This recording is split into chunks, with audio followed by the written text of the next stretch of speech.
Alright, we are live. Look at that. Oh my god. Alright, people spamming the Twitch. Nice, nice, nice. Let me get my stream up on my phone so I can see what people are saying. That's what I'm doing right now. I gotta I'm pulling it know. up. I gotta know. Last live just now. Are you sure about that? Okay. We have a loaded show tonight, everyone. A very loaded show. We do. At least that's what my co-host has been saying to me. It's going to be a good He show. said it was going to be the longest show. I was like, really? We had a show that went like 3.5 hours. That's a hard mark to beat. We'd be going like into midnight. 3.5. Okay. For people on the East Coast. All But right, Brian, shut up. 7 minutes. We had to invite Teaspoon.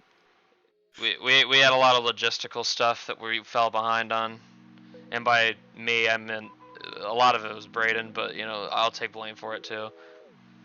I'm the superior, so it is my fault. 9 people. Hello everyone. Hello. Type in the chat if you like cheese.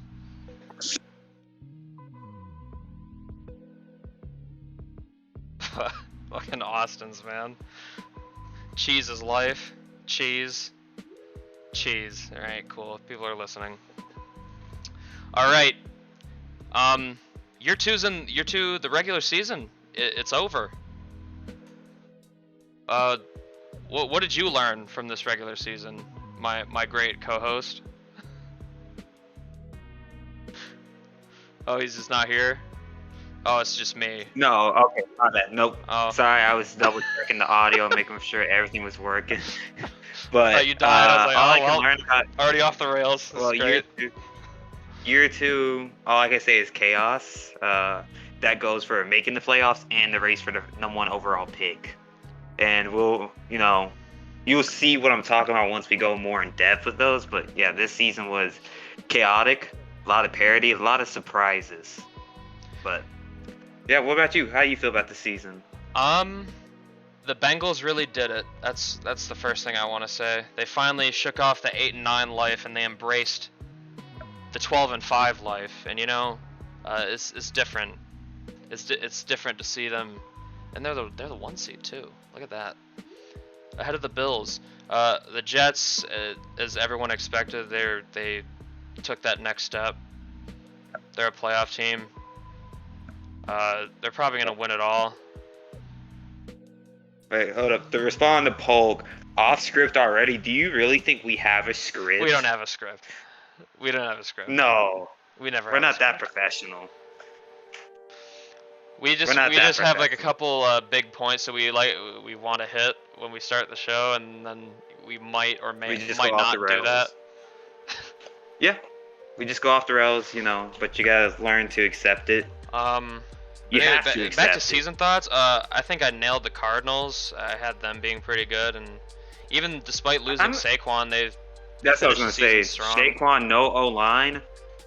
They still manage expectations. It's just how they did it. It's just the people they lost along the way. I was completely wrong about the NFC South, just entirely, all of it. I was wrong about all of it. The Bucs were terrible, but they ended up winning 6 straight to end of the year, which I thought was funny. The Falcons were a lot better than I thought they'd be. They actually finished above 500. I thought the Saints would be terrible. They weren't. They were actually very good. I thought the Panthers would be mediocre. They weren't mediocre. They were 13-4. They're the 1 seed in the NFC. But yeah, are you ready? Seattle overachieved. They fell in line with about what I expected from them this year. They did, but a certain media outlet called them frauds. So Rams had a fall from grace. Not a good year for them. Raiders, yikes. Chargers missing the playoffs that's got to sting. Kyle Williams season. The Jaguars, in the most Jaguars fashion, missed the playoffs via a tiebreaker. And Houston wins the AFC South. at 8 and 9. Huh? Sounds like HFL 22. I know it's more things change, the more they stay the same. The more Jaguars choke, the more Brian chokes, and Houston just gets in. You see, my PTSD is kicking in. I'm just, it's a different Houston team, different GM. But when you see 8 and 9 Houston hosting the 4 seed, you're just thinking, well, it's gameplay now. They're just gonna run through the table and make it to the Super Bowl just to lose. But they have the Jet. That's going to be a battle of black magic. Texans and Jets. That's black magic right I'm there. interested in that one. Carolina is literally black magic. We used to call it the Patriots black magic when Sirhanna was the GM in New England, but I've come to realize he is the black magic. It was never New England. It was him. He's a sorcerer. He is. Do you see his cap situation? It's gonna eventually kill him, but right now he has power. Right now. But so, yeah, let's hit the big talking points. I do want to talk about the playoffs since that's the big topic. How do we think this is gonna shake out? What's everyone's Super Bowl favorite or Heel Bowl favorite? Sorry, the Super Bowl is dead. Overrated. Super Bowl is overrated. It's all about the Heel Bowl. Hold up, Shane. Can you do stream the chat, please? Stream the chat. Yeah, so I'm not like yes. 10 seconds behind. Yes. I got you. Let me get. Thank you. Share my screen. Well, nah, you don't need audio. We're fine. There you go. Now you guys can see it live. That's better. Now I can see. Okay. So now, playoffs. Yoni has an opinion. Oh boy. Hey, if you have an opinion, come on to the pod right now later on when it's the general manager section. If not, I don't want to hear your opinion now that you. I don't hear no prediction or nothing until you come into the pod. This your opportunity, kid. So my most anticipated matchup, Jets Texans. I want to see. Battle of the rookies. I want to see it. I want to see which magic is more powerful. Adrian Mackey did win. We're going to talk about awards, but he did win Rookie of the Year for the AFC and the best quarterback. And then you're going against the next Jordan Spriggs and Brain Rowe. And then Pats and Chiefs. That's also that's a game of GMs that hate their quarterbacks. And freaking Mahomes versus Mac and Cheesy Jones. Did you hear that the Patriots GM did threaten to stab Terry McLaurin for not signing with them? He said that like 2 days ago. You think that's gonna boil into something during the game? We'll see some crazed maniac running onto the field with a machete. That, or he's like lining up on the Patriots sideline, like right next to about to run a route, and then all of a sudden you just see a dude slightly walk next to him, just shank him, just like that's just how I imagine it. And yeah, that's an interesting one. Yoni and Tony both airing their opinions. Which is which? We need more viewers though. We need to hit 10 average. 10. We have 8 in here. And then a last one in the AFC side is the Browns and Bills. I know that has some history to it. It should be an interesting game. I don't know. I honestly don't know how the Browns are going to hold up in the playoffs. They're like the one team I feel like I have like no read on. Deshaun Watson, he's not that good. And the Bills are obviously heel bowl or bust here again. Yeah, pretty much. Then you got the Bengals waiting for the divisional round. It's an interesting playoff. I honestly don't have a favorite. My favorite is the Jets, going on record. On record, that's your prediction. No going back, no memeing, just the Jets. Yep. Well, we did see what the Jets did do to the Bengals early on in the season, so. And then the NFC side, I feel like the Packers are just going to be one and done again. I don't know if they can hang with the Saints. The Packers have very clear flaws. they that got is one game exposed we won't twice. be able to watch, Yeah, though. it's, It's CPU versus CPU. fun fact about the Packers, in case anyone doesn't know, two of their losses was to the Lions and the Ravens. Both of those teams had the those teams are the top 2 picks. We don't know who's number 1. We don't know who's number 1, but one of those teams is. But the fact of the matter is, the Packers lost to both of those teams. Just something to think about. I don't think they're going far. Cardinals and 49ers. That should be an interesting one. That The Cards held on and won the West. When is he coming back? I don't think they're getting Barkley back this season. You don't. At least I don't think they are, unless his injury has gotten better, like how Now, Lucius LeBlanc like magically got better when he was supposed to miss the entire year. Look, he had a Gavin Garland type of knee injury, and somehow he was fine. I don't know how he played that last week of game of the season, but they have like the best doctors in the league in Denver. And then you got the Vikings and the Eagles. The last time these two teams played, it was not pretty. Eagles won big. We didn't see gameplay, but then Eagles. Yeah, we did. No, we didn't. No, they straight out send us out. Oh, did they? Yeah. I thought you like watched the game and it wasn't even Nope. close. No, they straight send us out. So Dang. this is one of those. No, statistically. You think you can take them though? You want the smoke? Break it down? Are we gonna break it down like each game, or how are we gonna? No, I don't think I want to get too into nitty gritty. Okay. Well, I don't know these teams. I don't know these teams well, especially not the Browns. I couldn't talk about that game. Well, I'll talk about the Eagles and Vikings. Eagles are. And I feel like my Saints analysis is just like, why are you good? Stop being good. I picked you to be bad. The Panthers, but they're not playing this round yet. But that'll be next round. But with the Eagles and Vikings, Eagles are statistically one of the top best pass offenses, while the Vikings are one of the best pass defenses. It's just Minnesota's run defense is terrible, and the Eagles have Dalvin Cook, so it just depends on how often they're going to use Dalvin Cook. I don't know. I honestly, I think the Panthers are going to win the NFC. No. They have Brian Burns and Christian McCaffrey, and that seems to be enough. That's my opinion. You're right. Neil's not making it out. No Ring Neil continues for another year. I'm sure there's a crowd in here that takes pleasure in that. I take pleasure. Fight on for your own team. The best slogan ever. It is. It's better than Skull, or what's the line? Does the Lions have one? No, they don't. I thought it was like Pride something. Detroit Pride? No. I don't know. But on to the next Roar! Roar.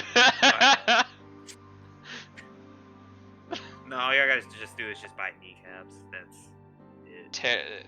We're like pit bulls with like toddlers' faces, but with kneecaps. All right, let's get to the next part. Let's talk about you want to go standings. We talked playoffs, a little bit preview of all that. It's just, I don't know. It's a toss up this year. Playoffs just for me. It's just logically, I want to say the Bills are winning it all. But my cynical side says the Jets are obviously going to. The NFC is not winning it. Nah. Jets, Panthers, Jets kind of cruise like the whole way. They just get like 1 million interceptions, and they just win, and then their GM pretends it was like some wild accident. He's like, damn, we suck. We're not winning this game. Proceeds to have a comeback and just be like, damn, I must be the luckiest guy alive.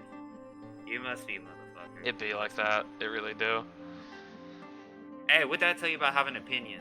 Eagles winning it all. Eagles winning NFC. Jets winning AFC. All right, Philly. It's been nice knowing you. You're losing to the Vikings. Well, hey. Once I saw he did his predictions and all that, I had hope again. I had hope.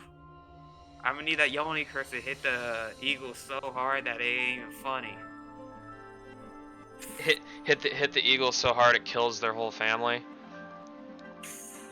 That's how it gotta be. It's gotta be like that. Funny how we're an 81 overall team. Yeah, it's always that. We shouldn't have been here. The people in the back saying lower the music a tad. Lower the music. Unless a certain song is, I can't really hear. Oh God. Hold up, let me. It's a. Well, it says this song could just be loud, so.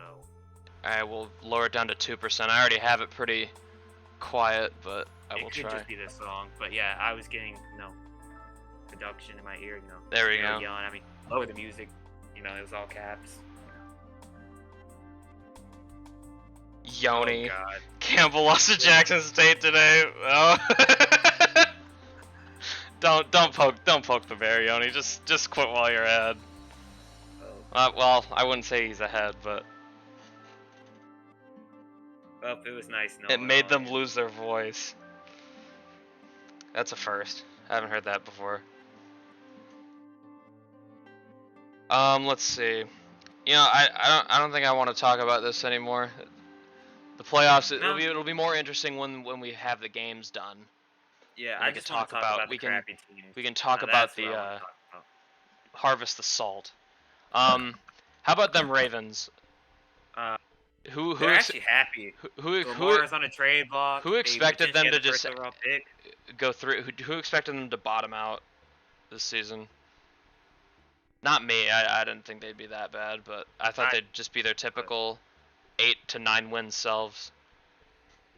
But yeah, from reports, Lamar is on a trade block, and if they get the first overall pick, I think we could assume a quarterback is being taken. Oh man. So the Lamar quarterbacks. Who will be the new quarterback in Baltimore? It's got to be a quarterback from the Cajun 6 series. Just you'll see why when it comes to their draft rankings.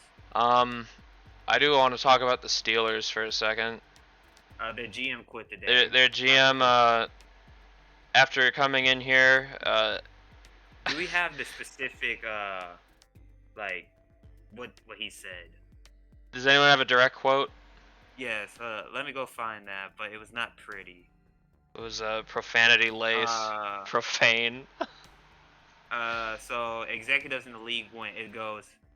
You were at HFL before. Yeah, I left. I was the Steelers. Fuck them. And then it goes. There's another quote. Fuck this team. I'm switching. These were his final words. So. Get Connie Goodson. I don't know who the hell that is, but you are no longer allowed to talk in this chat unless you join the podcast. The door is always open, Yoni. It is. Just ask a few simple questions. That's all we want. But yeah, Steelers. Dude left. He showed us what he looked like for some reason. I wouldn't have done that, but go off. And then he left when he saw that his team isn't that great, and he didn't do anything. He didn't do anything to fix it either. And then he just got really got really angry and then left in a frenzy. I don't know. Maybe we're better off. All these people quitting, yet me and Diaz, honestly. We just stay disappointing. Face reveals. Yeah, why? I still don't know why. I'd like to know. Why was that necessary? I'm not gonna say things, but the Colts, Zach Wilson, it didn't work. Who could have predicted that? That's about all I have to say about that. Hopefully they're. The Dolphins. I predicted that. They were a little bit better than I thought, but the Broncos were better than I thought. Their GM did not want to be on tonight's pod.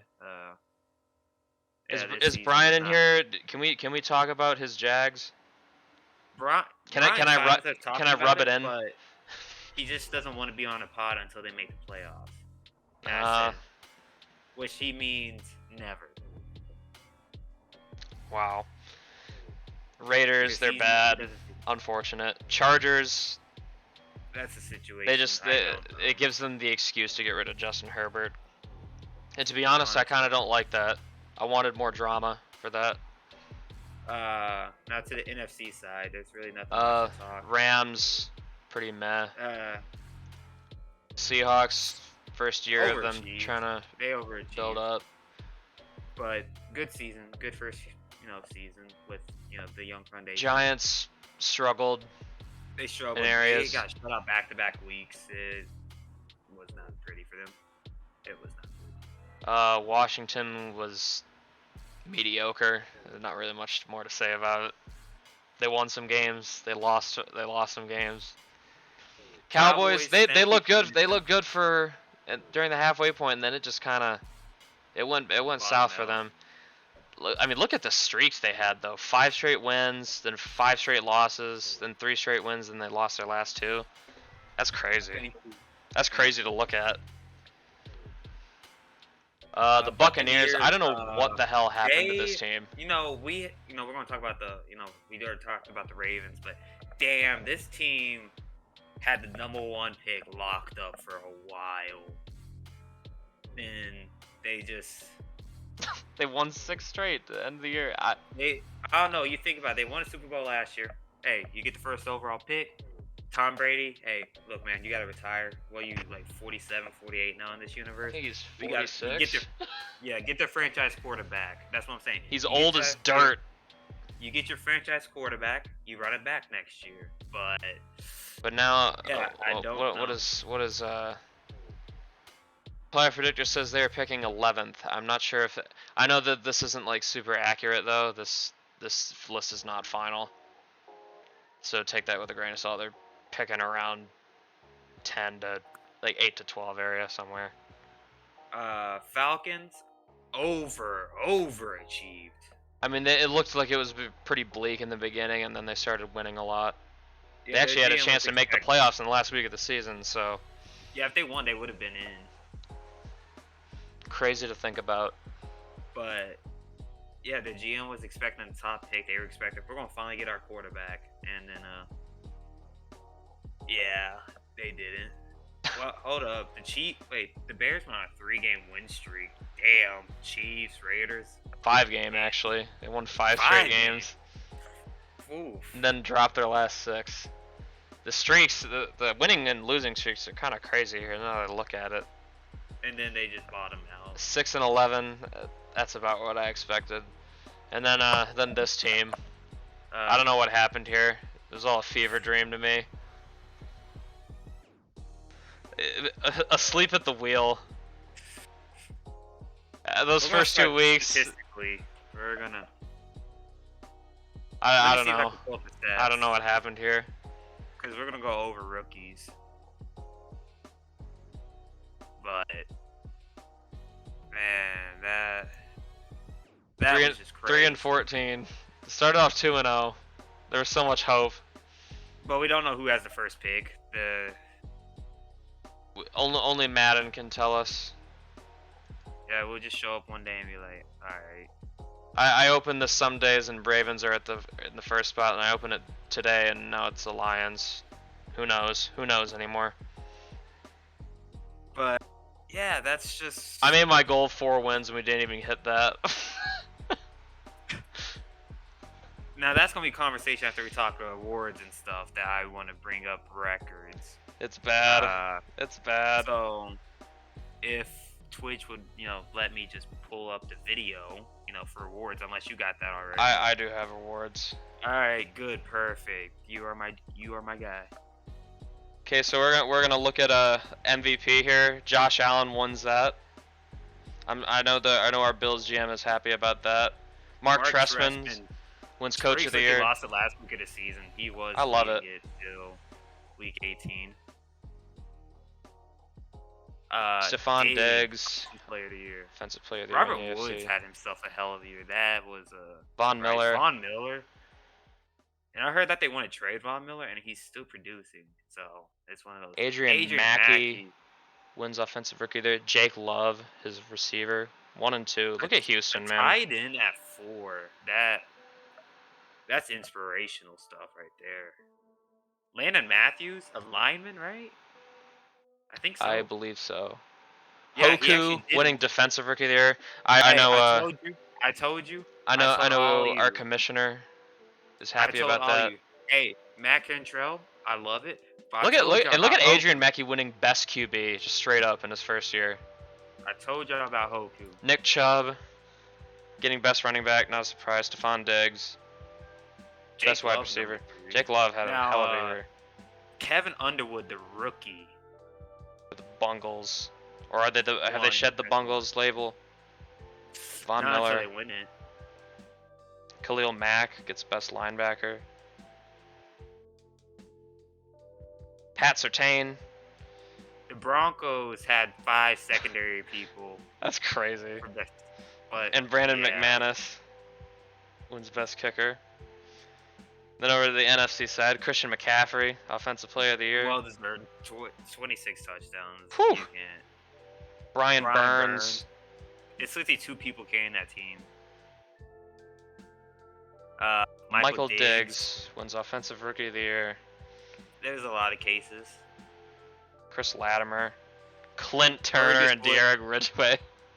Burgess would have been higher if it wasn't for the 21 INTs. It was Jason Stanaway wins I'm actually Defensive happy with Rookie of the Year. Patton. He missed like 4 or 5 games. You know, that's low-key a pretty good award to win there for Stanaway. That's going to help Washington big time. It is. Best running back, Christian McCaffrey, obviously. DeAndre Swift is up here for some reason. I don't why. Hey, Justin Jefferson. Y'all said free him just for. Hey, look at Odell. Justin Pugh wins Best O-line for the Cardinals. Brian Burns, obviously. Future Jet Brian Burns. Yep, that's him. Preston Smith for the Packers wins Best Linebacker. Packers still got 2. Hey, Judon. AJ Terrell, who the Pats GM are called a fraud or a bum, whatever you called him. Hey, look at Stovall. The rookie kicker. My punter. If there was a punter award, my punter would have won it. He literally has the best stats, so I'm gonna just say best punter. That's all the rewards or the awards. Rewards. Now, looking at the timetable, we're almost done with this section, but you know, executive decision was added on. We're going to talk about hot seats. Anyone see a windowless white van lurking around here? Honestly. But yeah, so they want us to talk about hot seats and then which coach is going to practically move down to the HCAA. And let me just go in standings. There's one head coach that pops out. Leighton Gringlas. Is he on the hot seat? He should be. They went 5-12 last year, then 3-14. Yeah. You know, last year, you know, you had the excuse. You know, he didn't have his guys. This year he finally had his franchise QB. His offense was great. I don't know that on paper it looks great. All the moves that he made, but they did nothing to patch up the defense. Not even put a little Band-Aid on it. And it's just one of those. It's just I feel like his seat has to be hot. I feel like the expectations in Detroit are very high with what they're capable of. It's just he's on the hot seat, in my honest opinion. It's just they can't stop anyone. Ben Schaefer, you know, NCAA 14, he's warm. You know, he essentially saved his job with that win streak. So he saved it. You know, he's a Super Bowl champion. But yeah, those 2 are mine. Seattle, safe. Yeah, I'm trying to think of other custom coaches because you know the other teams I see are CPU. OJ Woodward. Possibly. If he does get shipped out, he's probably going. Temple head coach Latham Gringlas. If he gets fired, he just goes to coach his sons at Temple. Honestly, I can see that. OJ Woodward, head coach of Minnesota, but this year no one's getting fired, in my honest opinion. But now next year, that's gonna be. There was just too much tough competition. I don't blame Gringless for this season. Really, no. That sounds like something that sounds like exactly what a Lions fan would say. And then those are my only ones. Now there were talks of HCAA coaches being called up.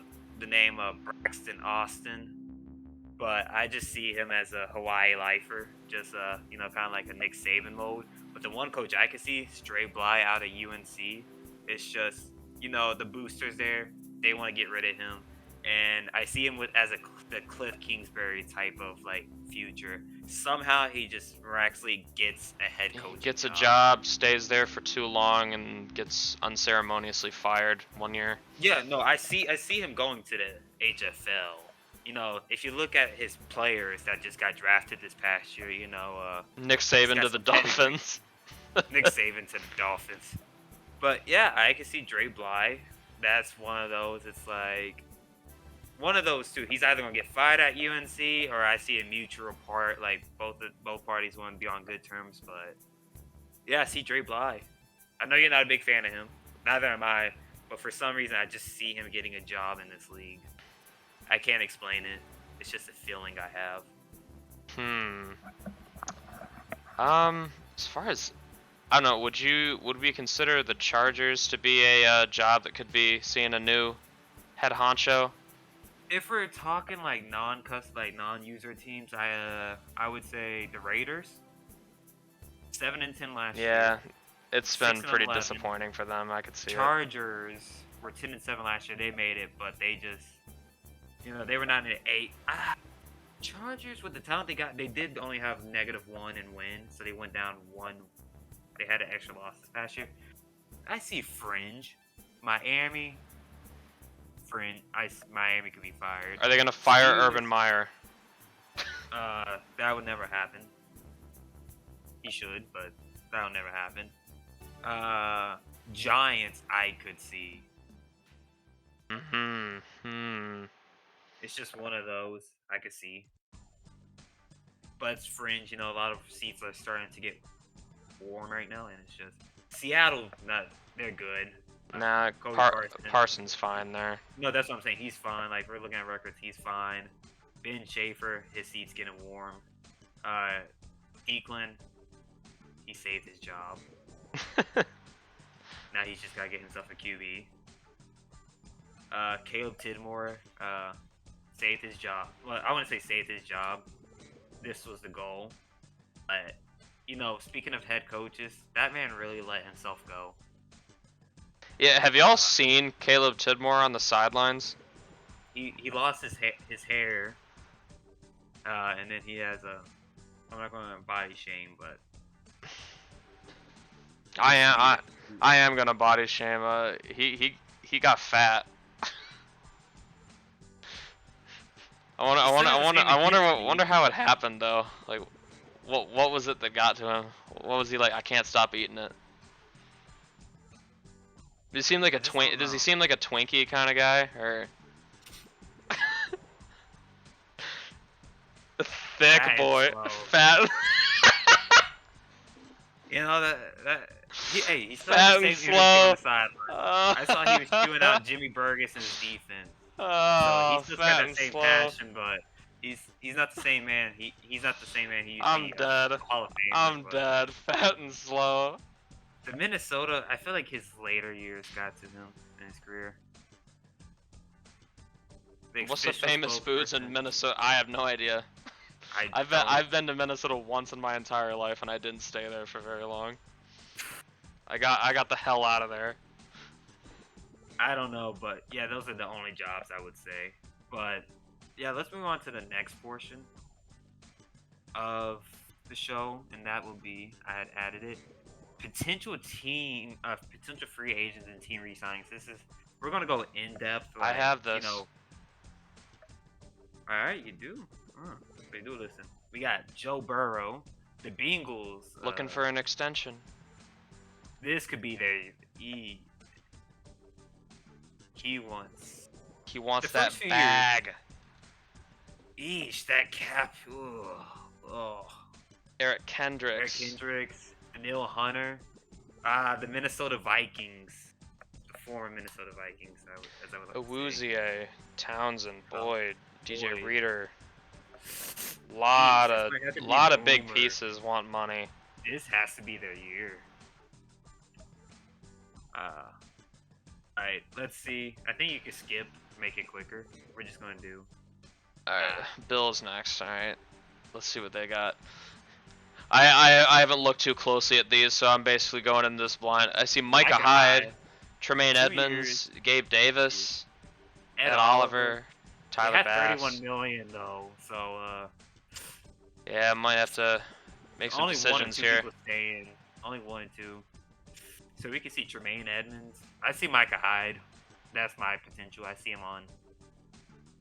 He has an X factor too, but honestly, probably gonna he's lose it. he's Probably getting old though, so they probably let him go I can see if you that. ask me.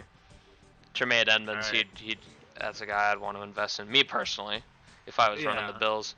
But it's either I don't see you can have Edmonds or Oliver. It's just tough decisions how you structure your contract, but I see one of them The going. Broncos. Oh my. Russell Wilson, I do know this, and this was before he got that contract extension, so Gold is a lucky Russ man. is letting him Judy. go. Jerry Judy, Darby, I can see- Hamler, And they're in a good Jamal situation. Williams is probably getting let go. Maybe, I don't know. Maybe they keep him The around. Broncos are in a good situation. It's just really Jerry Judy. Taysom Hill, Cam Newton, What a hell of a quarterback room. Lloyd Cushenberry. Not really much. Yeah, they have plenty of Russell cap to Wilson. sign people too. Russell so. Wilson's gonna be on the market. There's no answer. I see this team hitting free agency pretty hard. They got money. For real. They're definitely gonna try and get Judy back. Alright, let's skip. Let's. Browns, Grant Delpit, Will Fuller, D Ford, Geno Smith.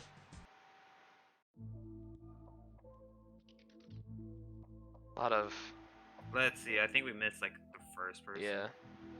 John Oh, Johnson and Jedrick Johnson. Wills. That's not. They're Ooh, pro- 18 million. they Yeah, probably someone's hitting it. they're probably gonna want to keep Jedrick Wills if that's possible. But I see John Johnson hitting the market. You can't afford like at this point. Yeah, remaining cap. You have 9 million. You expect to sign. Ooh, Jedrick Willis. He's in the red for re-signing. Yeesh. Did he look at the Bucks? No, it doesn't look like And it. just Cardinals. Okay, I think he just did. We're only looking at user teams, yeah. Negative. Hollywood yeah. Brown. Ooh, Hollywood Simmons is hitting the market. Eesh. Woo! I know Cardinals. who I'm going for. Man, Arizona. Negative. Hollywood Brown. I see why they were trying to shop him. That's interesting. I'm not hitting that well again. Not after Madden. Yeah, Yes, cards are. fucked. Yeah, they Isaiah Simmons. they aren't as serious. fucked as the Panthers are, but They lose 2 people, but they're they're, gonna have to be crucial. they're gonna need to draft well, no doubt about it. Justin Pugh might be a guy I'd look to keep because he had a career year. But they can't. He's negative 6. Let people go. But they have no cap. This is a tough scene. Oh, we haven't got to it yet, Big Sir. Chargers. Do we look through theirs? Yes, we do. Derwin Derwin James. But they got money. He's not hitting. And I don't know. he has high interest to re-sign, so I would assume he comes back. Who else? Dang it, heel. Austin Eckler. Ooh. He's an X Factor? He's got to earn that. Justin Herbert. Yep. Big contracts on the board for the Ooh. Chargers, man. If he re-signs, they got 20 million left, and you got to get Derwin James and Austin Eckler. You got Kenneth Murray Jr. So the crew's not coming back. They're having to sacrifice. Well, hey, if Harrison, if they're bringing back Herbert, you obviously choose James over Eckler. yeah. But if you're not bringing back Herbert, you just get Eckler and then James. The This team should not Chiefs. have cap. This team should not have cap. 50. What the fuck? 54 million. Chris Jones, L'Jarius Oh, Sneed, okay. Oh, good. Edwards-Helaire. Yeah, man. Yeah, Wow, that they're was sorry. fine. They're fine.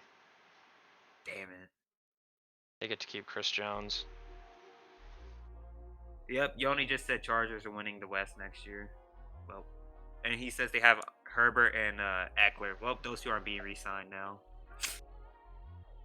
The Colts, David Hayes. Is that a name we talk about in the hot seat? That's a name. possibly. Jonathan Taylor. Jonathan Taylor. 84 million, but wait, and only Stephon 10 million Gilmore. cap hit? Kenny They're Moore. good. Michael Kenny Pittman. Moore has to be re-signed. Grover Colts are Stewart. good. Julian Blackman. But you know, Jeff some of these Okuda. names- Some of these names is gonna be a surprise.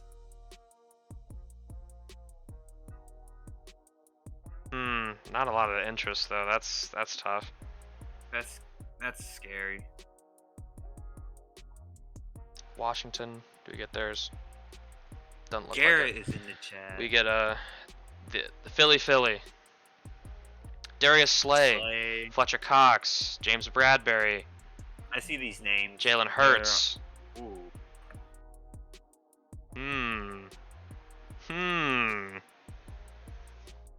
Interesting. What are they gonna do at the QB situation? Do you think I it's see a lot of- do you think it's possible they try to go for Lamar? If they had the capital and if they got the people, I could. The Eagles might be a player. I could see that. We saw what they did with Dalvin Cook and Harrison Smith last year, so I guess we The aren't going to see GM we aren't going to see the very Falcons, right? aggressive He'll skipped over that. We get to see the 49ers though. I hope everyone's paying attention here, scouting out possible no excuse. guys you want to no target in excuses. free agency. I added this portion for no excuses for who's in free agency or who's my signings. We're doing this. You get a We're sneak helping peek on what Hill to out. expect. You can plan ahead. Yes, we're getting in depth. We're helping Hill out. I just want my laundry money. I need people to sub up. What are we doing here? Okay, here we go. Nick Bosa, Ooh. Oh, 6. If they sign Bosa, Brandon then Ayuk. There's gonna be a lot of they're gonna lose a lot of depth pieces. Javon Kinlaw. Ooh. Yeah, it's Yeah. just Bosa and everybody else is gone. Neil won't get rid of Bosa. Wishnowski is probably gonna get brought back on a cheap deal, but Ayuk's not being brought back, but Bosa, he's coming back. Bosa gotta come back. And you're only left with 6 million left, so Giants. Or I guess we aren't looking at them. No, we are Jaguars. looking. No, never mind. Shaq Griffin, Chenault, Devon Hamilton. Oh, they're good. Yeah, I don't see any huge contracts here. No, I could see Laviska being not brought back, but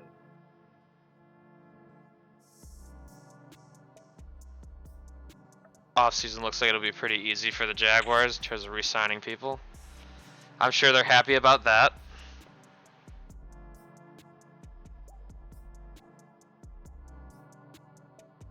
No, oh, the Jets.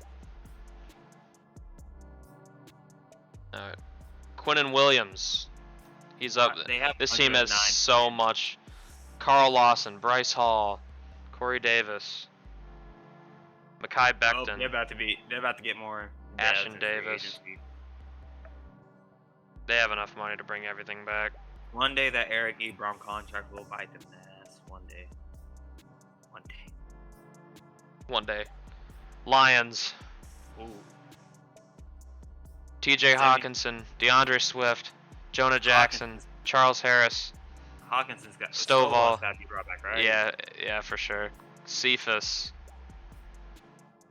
A lot of meh, but I mean the Lions have cap. They're fine. Yankees, you suck. Do they bring back Hawkinson? That is, that is Swift some. does not want to come back. And honestly, it might be a mutual parting because he was not good this year. Panthers? They say they We have talking 60 Panthers? million. 61 Brian million, really? Burns. Brian Burns, But I feel like this is gonna fuck them up Shaq in the Thompson, Jeremy Chin, well, Derek Brown, but you C.J. guys see this is Henderson. gonna fuck them up in the next few seasons. Once these guys get their big contracts, I don't think they're gonna have. They could bring back their crew. A lot but of important pieces you have to bring back here. 41. I could see them getting their defense back, but other than that, it's like I don't know. Patriots. What's the story here? Hunter Henry, Trent Brown, 100. Damian Harris, Devontae Parker, Matt Gay, Jaquiski Tart, I see everyone being. Jonathan Some good Jones, Cam Dantzler, They got money. Kyle Duggar. I would bring him back. Wait, is he a superstar dev now? Yeah, Duggar's a superstar. And they wanted to trade that man. Hunter Henry, that's. The Ravens. Justin Tucker, Marcus Peters, J.K. Dobbins, Calais Campbell, Chuck Clark, Matabuike, Patrick Queen, Devin Duvernay. I wonder if it's just like, I wonder if they're just gonna slash and burn everything. Just get out of here, everything, every one of you. Future Jet Brian Burns. Yep. That's where he's gonna end up if he ever. Ravens had no offense whatsoever. I'm seeing 45 that's it. I'm like. Got the Seahawks, Noah Fant, Old Man Fant, Jordan Brooks, Will Lutz. Oh, they're good. Uchenna Nwosu.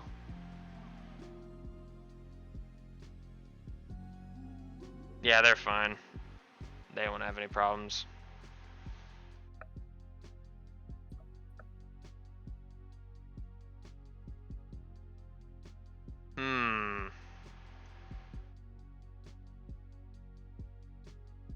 Jordan Brooks looking for that long-term deal. He wants 5 years. He's 25. Yeah, He's young. young. Texans, what are we looking at here?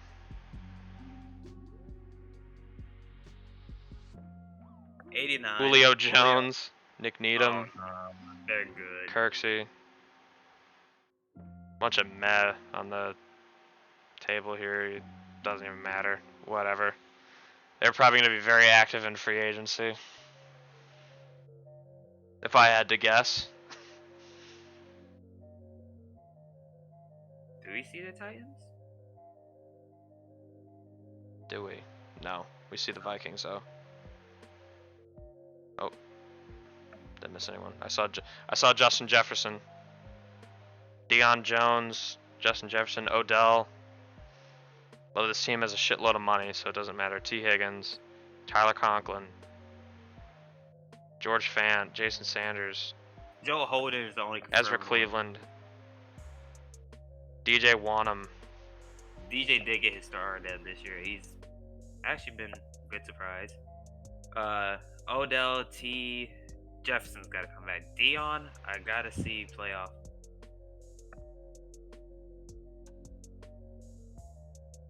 Odell had a I great think this year, is the though. last team.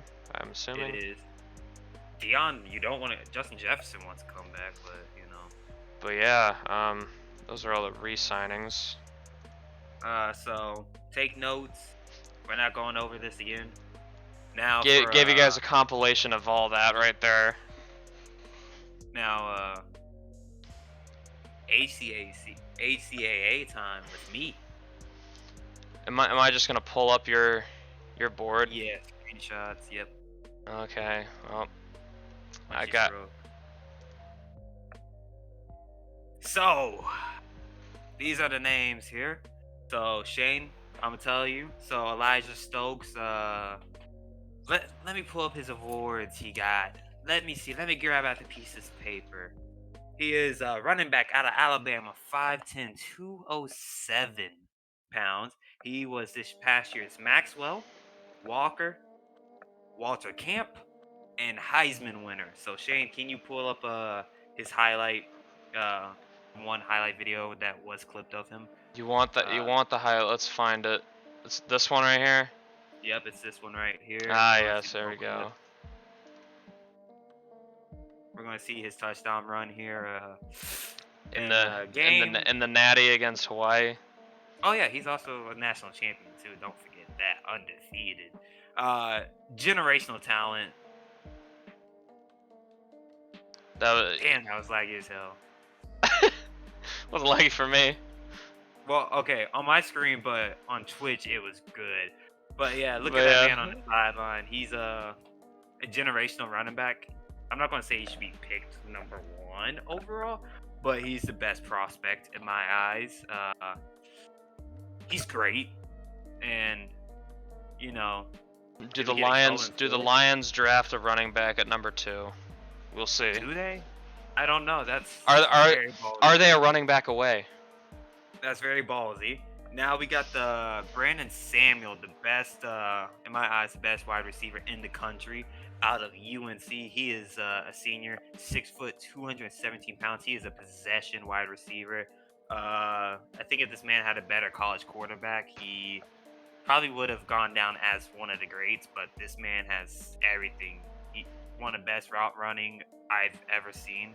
He's got has the that he's quick got the first full step. arsenal, you would say. He literally has the full arsenal. He has, he has good speed. They say the stigma with UNC customs is that they're slow as hell, but in this case, no. He has enough to succeed in the HFL, and he's a top 3 pick, top 5 in my eyes, depending on the team. He's just that good. Next, we have Dallas Smith. Now, his height could be concerning for some, but this man is one of the fastest people in the country. Even last year's class, he's as fast as Lucas LeBlanc. This man can chase down a wide receiver like it's nothing. He has some of the best coverage skills. I think better than Chris Baker and Denver Warbridge. He's that damn good. But here's the question mark. He is 5'9", 184 pounds. Now that is your red flag there. He's great, but when you pair him up with taller wide receivers, we'll just have to see. He has the athletic ability. It's So like, for a thought experiment, if you lined him up Skylar against Skylar Young, how would he do? he has a vertical, but Skylar Young should win that. I don't even care if you have the best coverage skills. Skylar Young has a freakish wingspan, and he's just, I don't know. But Dallas Smith is that damn good. His speed and coverage skills makes up. But yeah, we got to see. Question mark right there is the height. I went. Wait a minute. Why do I see Chris Baker at number 6 here? Wasn't he just drafted? Oh, fuck. Boo! Boo! I just noticed this. Boo this man. I just know. He's already drafted. Oh my god. Talk about Bernard Robinson. I will. Bernard Robinson. Who is if it supposed wasn't to be for- at 6? I think it was Clarence. Everyone else gets moved up after that. But Alright. everyone else enough. gets moved up. Scuff Stream. It's Scuff Stream. Bernard Robinson. Talk about him. Look, you'll get your rankings here. You'll get the correct formatted one here. All right, later. It'll come after the stream. Yoni, you shut the hell up right now. All right, now back to Bernard Robinson. He is 6'1", 203 pounds, a senior out of Kentucky. He is a power running back. If it was not for Elijah Stokes being born, this man would probably be the best running back in the class. But Wasn't for Elijah Stokes being born. That's a bit extreme. Well, as Victor Wembanyama said, this one dude would be number 1 if I wasn't born. So, this is my 2.0. I'm not editing after this. This is my official board. Now, this man, talented prospect. Look, you try doing this time crunching, all right? Just listen here. Fuck the graphics. We've never been known for that. Now, let me get serious here, fuckers. Okay. All right, Just ignore me. all right. Bernard Robinson. Boo this man. Boo this man. Look, Hey, you be quiet. don't get the reform treatment. But Bernard Robinson, if he had a better coach at Kentucky, this man would be a national champion right here. Because as you can tell, there's 3 straight Kentucky players: Bernard, Chris Lee, Clarence Alvarez. Chris Lee, that man is 6'6", 307. Whew. Yo, can you talk about this guy Chris Baker? Rumor has it that's his clone. He's got a clone. They Yeah, that's do his clone. cloning at Kentucky. That's got to be illegal. Mr. Street, dude, do you have anything you want to admit to? I have emoji, but Chris Lee, look, he's the best lineman in his class. 6'6", 307, and he's balanced. Like, he can pass block, he can run block. That man he's 6'6", and he has all the physical tools. Dude, look at that. That is a man right there. And then we get at number 6, Clarence Alvarez. He's a center, 6'1", 302. He's a pass block. Not the best run block, but pass block. Now, if you get this man in passing offense, he's gonna be a top center in the league. He's Kentucky. I don't know how the hell they did not win a national championship with how many linemen that they have. They have 4 linemen actually that graduated this past year in this draft class. Man, it's just Kentucky got some ballers this year. And then we got Ray Howard. You know how everyone said Matt Cantrell was the best DT last year? Right? You remember that saying he had some Aaron Darnold comp? What about Nah. Ray Howard? He's better. Ray Howard's better. 6'3", 264. He's a run stopper. This man is better. He is freakishly strong. Cantrell was just lucky that Howard was just a year, below him when it came to grade-wise. Howard is that man. I don't hype up a lot of plays, but that man right there. I'm gonna let you pronounce this name. I know Tunde, but Tunde Uchendu. he's a gadget player. He is now there's gonna be some concerns with him when it comes. He's 5'8", 172 pounds, but this man is a route runner. He's a crisp route runner, and he is a flipping speedster. He's got blazers. He's a blazer with talent. Now, I don't see him as an outside dude. You could give him the. Why has my Hollywood music stopped? God damn it. Bruh, I literally just hyped up your Kentucky players. There we go. That's better. I literally hyped up your Kentucky players, so shut up. Hey, come join the pod. Let's go. Let's have a debate right now. This will get you on the pod. But slot guy, I don't know if you want to take a slot guy that high up. But he has the talent. He has the intangibles. It's just kind of like a Dallas Smith situation. It's just, is the height going to scare teams away? Next, we have Ricky Gilmore. Played behind Greg Lewis last year, Kareem Patton at Hawaii. This was finally his backfield. And he's good. He's a top 3 running back, as you can tell, with Elijah Stokes and Bernard Robinson. But since he's of a different complexion, he's not going to get the nod over the other 2 guys. I guess so. I guess if you want to put it that way. But he has all the intangibles to be drafted round 1. But we know how running backs are. There was only 2 drafted round 1 last year in Jaden Maribel and Kareem Patton. But yeah, Ricky, he's good. 6 foot tall, 213 pounds of power runner. Same like a Bernard Robinson. So it's just, you can't. I'm not gonna say Maribel a hype. I don't know. They're all classified. Maribel was just different. He was a different beast. Everyone has their own hype. But Gilmore could. He's a first rounder. But people don't like. Look at all these first round running backs, man. Look at them. They're that talented. So if you need a running back this year, this is the year. Next, we have Ernie Duggins. Future X Factor Ernie Duggins. Right end senior, 6'4", 282 pounds. He's a pass rusher. Not on the level of Hoku. As I said, I had Hoku as my #1 dude on my board last year. We saw what happened. He really did it. He really did it, man. I'm happy for him. Good for him. You see, the players I said Mackie was him. People made fun of me. I said Hoku was the #1 dude. People made fun of me. I want some respect. But Ernie Duggins, the one thing I will give UNC praise about is their D lineman. He's a tier below Hoku. The one thing.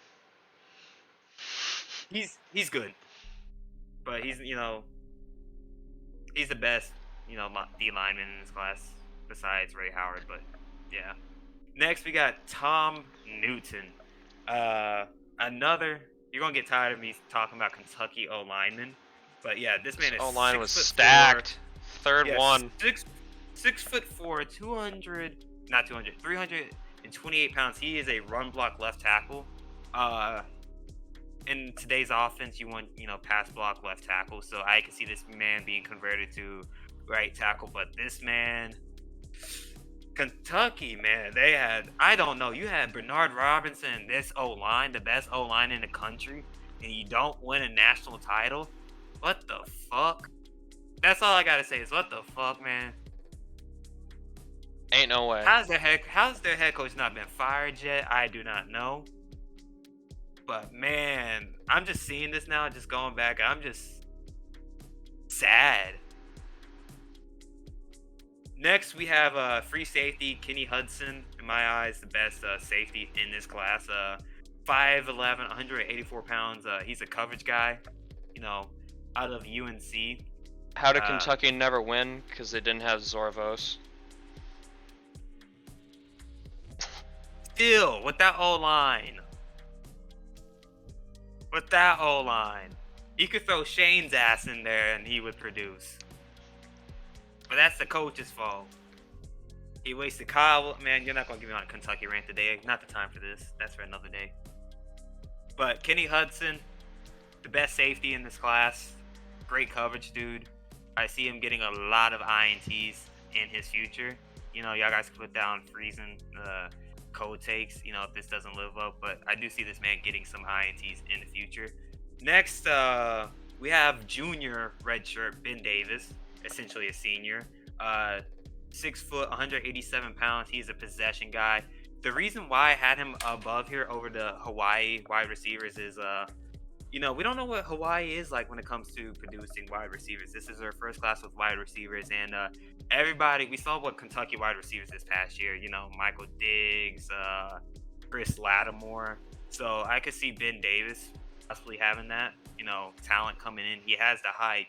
He's got the badge. The Kentucky logo on him essentially, and he's a great dude in his own right. So I have him as the top third wide receiver. Now I'm a dumbass, but yeah. Yes. Next yes, we got you are. Jay. Yes. Yes, I am a dumbass. But next we got Jay Fry. So I'm not gonna go explain. Shane, can you pull up his highlight? Yes, the greatest finish. Which one is it? This one, yeah. This one. You're essentially going to see the whole play here, but this, him running into the touchdown. Oh, we're not gonna. Oh, that was it.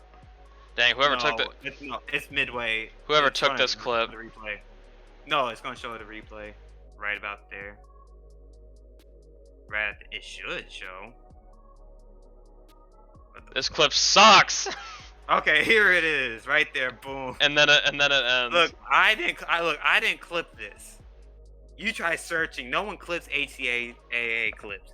But yes, this man essentially I think it was 6 seconds left on the clock. Hawaii was down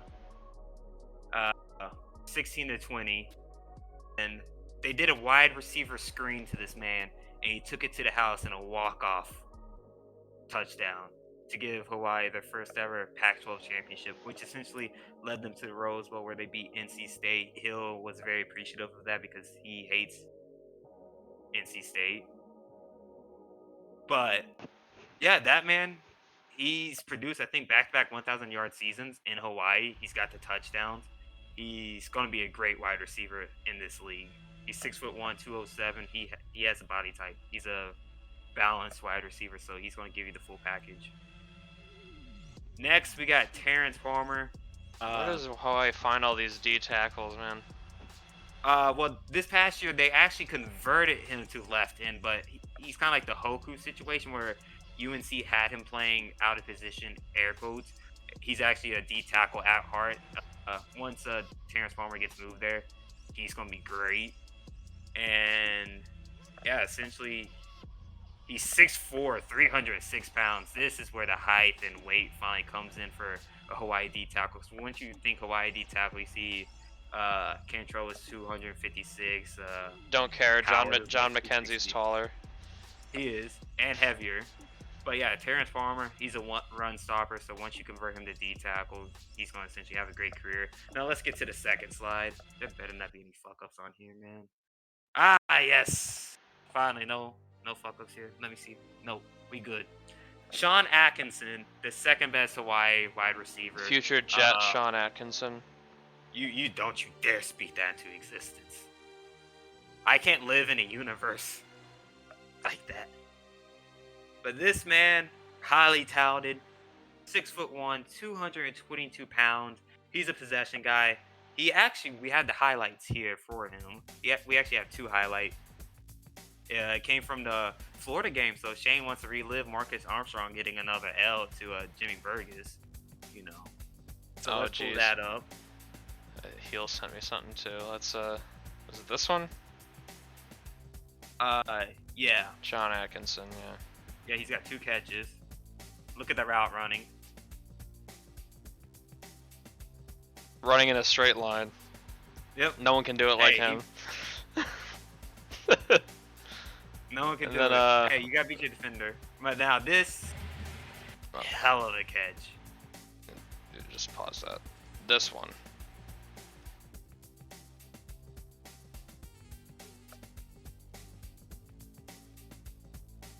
Look at that. Just look at it. This made the Jets GM cream his pants. Essentially, yes. And I don't want to hit No.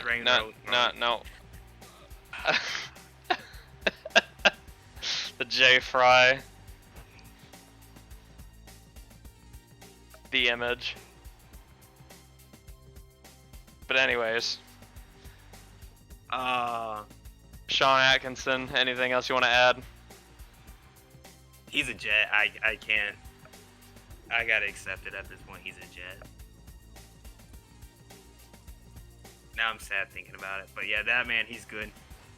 He's damn good. But Jay Fry got the yardage. Oh my god, is that another Kentucky lineman? Now, he would be higher. He's actually a left guard. He's 6'7", 316 pounds. No round one punter. This is just all the customs, just ranked. But the reason why I had him lower, he has the height and all that, but injured. He had the injured sign, from the video that Hill sent me. But yeah, injury concerns for a lineman, I'm assuming it's a lower body injury, and for a tall guy like that, you kind of need your knees, and had him down the board because he was injured. Next, we got Romello Holloway, redshirt sophomore out of Hawaii, the center. He's very, very great. I would say the best O-line prospect for Hawaii, but his youth could be an issue when it comes to win now teams. He's got the attributes, but it's going to take a little bit for him to adapt to the HFL game. Imagine him lining up against John McKenzie.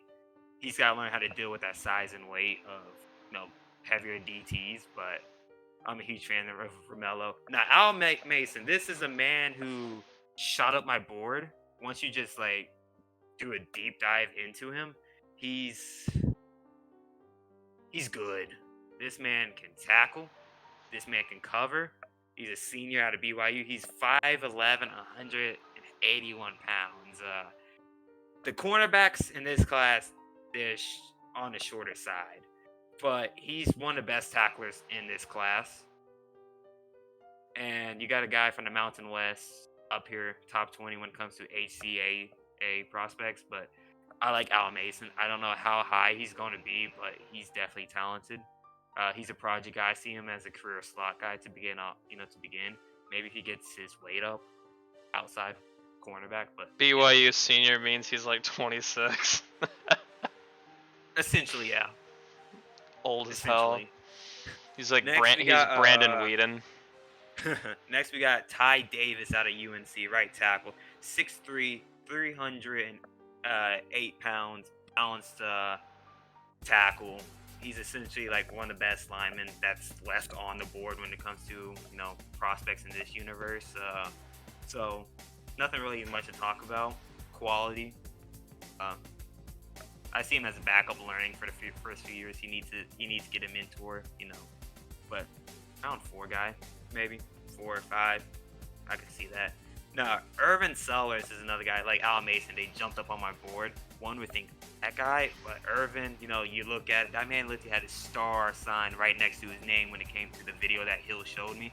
This man was essentially the anchor to this UNC defense.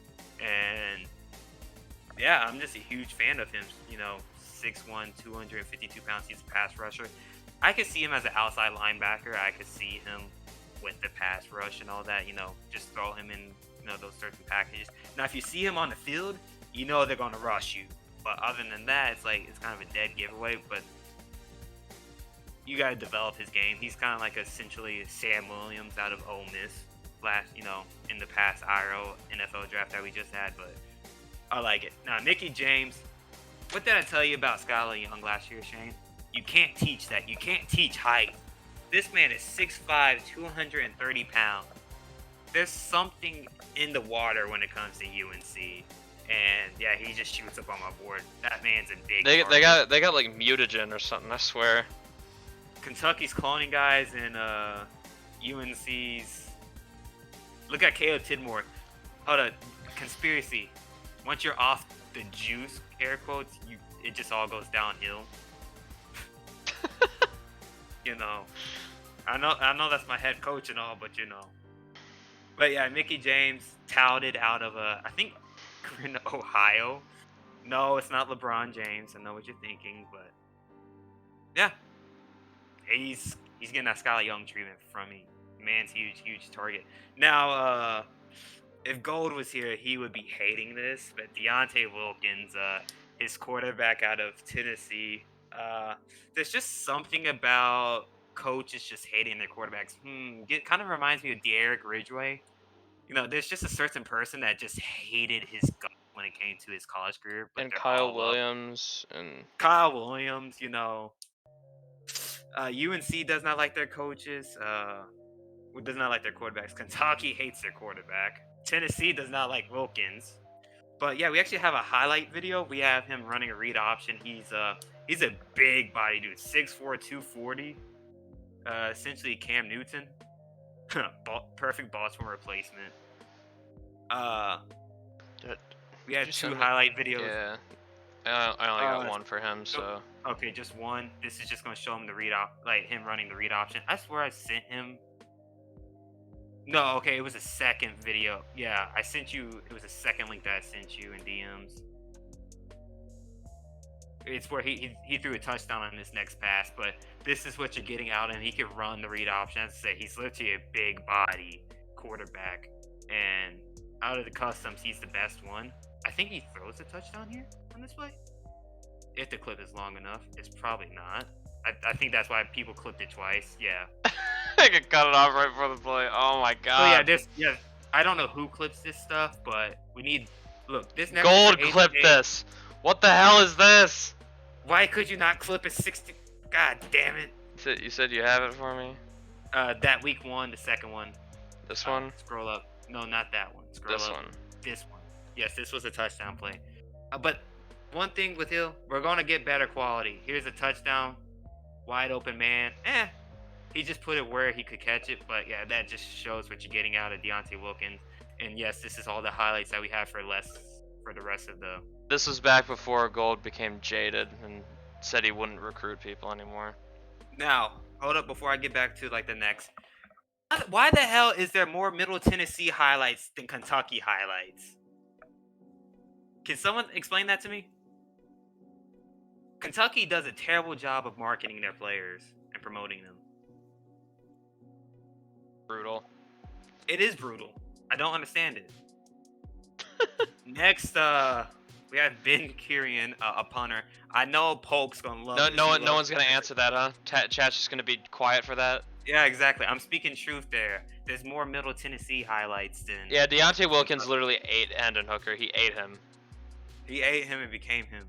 But yeah, Polk. If Hendon Hooker is listening to this, that this is a credible threat. Watch out for a man named Deontay Wilkins. He will eat you and steal your talent and your life. This punter, I see him going round 1 just because I see Polk picking him with his first rounder. The man loves his punters. But yeah, this man can boot it. He's a power dude. That's all I gotta say. Is this man can boot a damn football. That's all I can say. If you're looking for a punter this year, this is your man. Nothing says HCAA more than 4-5 North Carolina versus 3-6 Miami. Doesn't it? But next, we got John Townsend. Hawaii had 3 wide receivers going this class, and John Townsend, you know, when you got Jay Fry and Sean Atkinson, he was essentially their slot guy. Great slot wide receiver. He's got tremendous speed to his name, and he can get wide open. He's a slot dude, so that's why I don't have him so ranked high. But yeah, he's a slot dude. I see him as a mid to late rounder. But yeah, next we have I'm looking over my shoulder. Okay, Neil's not here. Conte Lindsey. You see our wide receiver, right? The man's out of Mansfield, Texas. He actually played running back at Miami. He is 6'4", 230. He is a Deebo Samuel. That's. I'm looking over my shoulders. I can see Neil just like, if Neil was here, he would be salivating. Like, I already have Deebo Samuel. I can have 2 Deebo Samuels now. He's like, I got Deebo Samuel here, and I got Deebo Samuel at home. That's what Conte Lindsey is. He's talented. Next, we have Aaron Casey, stacked running back class. But the reason why this man fell so far in my board, he has a talent, but the injury concerns. He thought Kareem Patton had injury concerns. This man he's got injury concerns for days. He was injured most of this past year. Bro, this dude is literally Todd Gurley. Yeah, if you want to say that, he's essentially Todd Gurley. See, look at him. He's 5'10". Ticking time bomb in his knee. Yeah, he's 5'10", 183 pounds. Do you really think he can be an RB1? You really think he can handle all those carries at that? If he put on more weight, maybe he could be able to withstand it. But I don't see this man having a long career. It's just the shelf life for him is just good change back. But he's still better than Zach Berry. Zach Berry, tight end. They had him listed as a receiving tight end. Essentially, this man is one of the best best blocking tight ends of the past few years. He's very sneaky when it comes. He makes clutch catches and all that. I guess that's why they have him deemed as receiving. But this man is more of a blocker. He could get open. He's sneaky. Mark Andrews comp maybe. Essentially knock off Mark Andrews, but he's talented. It's just he's no Dewitt out of Iowa, the Cincinnati Bengal. Next, jeez, my music keeps. Next, we have Jason Williamson. I'm not high on Hawaii linemen. I'm just not. You're just 6'5", not. 307. He has. You heard it here. You heard it here, folks. You heard it here first. He's trying to undersell his guys so he can get them. No. Once you see that last dude, I'm ripping him a new one. He has the build for it, but it's just when you watch those Hawaii games last year with Burgess, don't believe his lies. Even with Edwin Hall in the center this year, the quarterbacks got hit. The protection was not the best, and that's honestly a concern. Now, Jason Williamson, he's a run blocker. Maybe that's the issue. You know, Hawaii likes their pass offense. So maybe if we get this man in a run block, you know, running offense, he'll be fine. Next, we have Jacob Smith. Hey, great business decision here. I'm just going to clap it for this man here. Because this man got replaced by Zorvos real quick, a freshman out of Tennessee. Exactly. Great business decision. He's 6'1", 218 pounds. He's a scrambling quarterback. He's a junior. He's young. He's a project dude. I don't know. We see Derek Ridgway succeeding in this league. So if he'll hate you in college, that means you're going to be good in the league. You know, all them UNC guys, you know, they might not have devs, but they're still going to perform. So if you see 95 speed Jacob Smith out there, don't say I didn't warn you. He did beat Hawaii 24-21. This man broke every tackle. This man, everyone wants to call Lamar Jackson a running back. This man's a running back. Then we got Vontae Forster, 6 foot, 198 pounds. He's a hard hitter. This secondary for UNC, they were just hard hitters. So in the HFL realm, you see all these fumbles. These guys are going to be great for you because they're just going to be forcing fumbles. Next, let's get to the last few prospects, and then I think it's GMs. Mike Calhoun, 6'1", 276 pounds. He's got the weight to him to succeed in this league. He's a receiving tight end.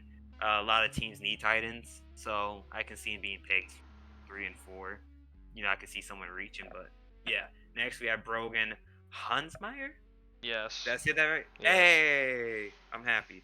6'2", 202, hard hitter. He has the height. He has the weight.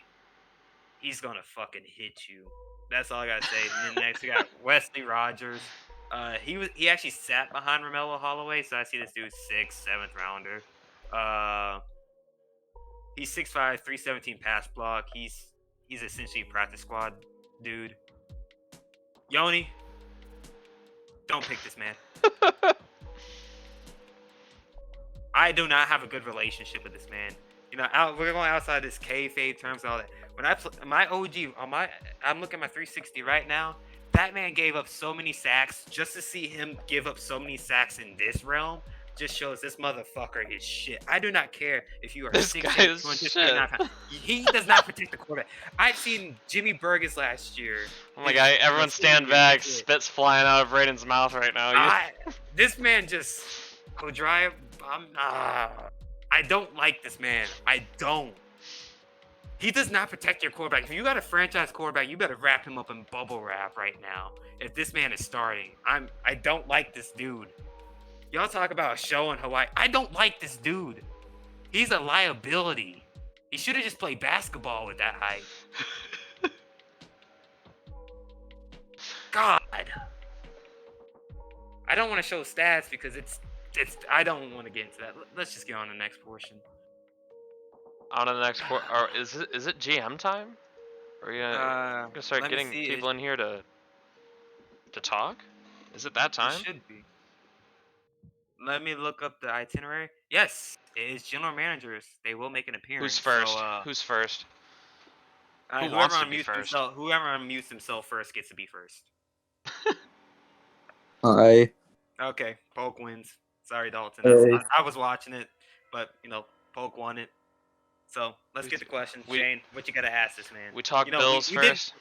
We did promise this man he would have a longer time slot after the whole. Yeah, it's fair. That's fair. It's okay, fair. so we're talking Bills. Mute yourself, Corey. Please.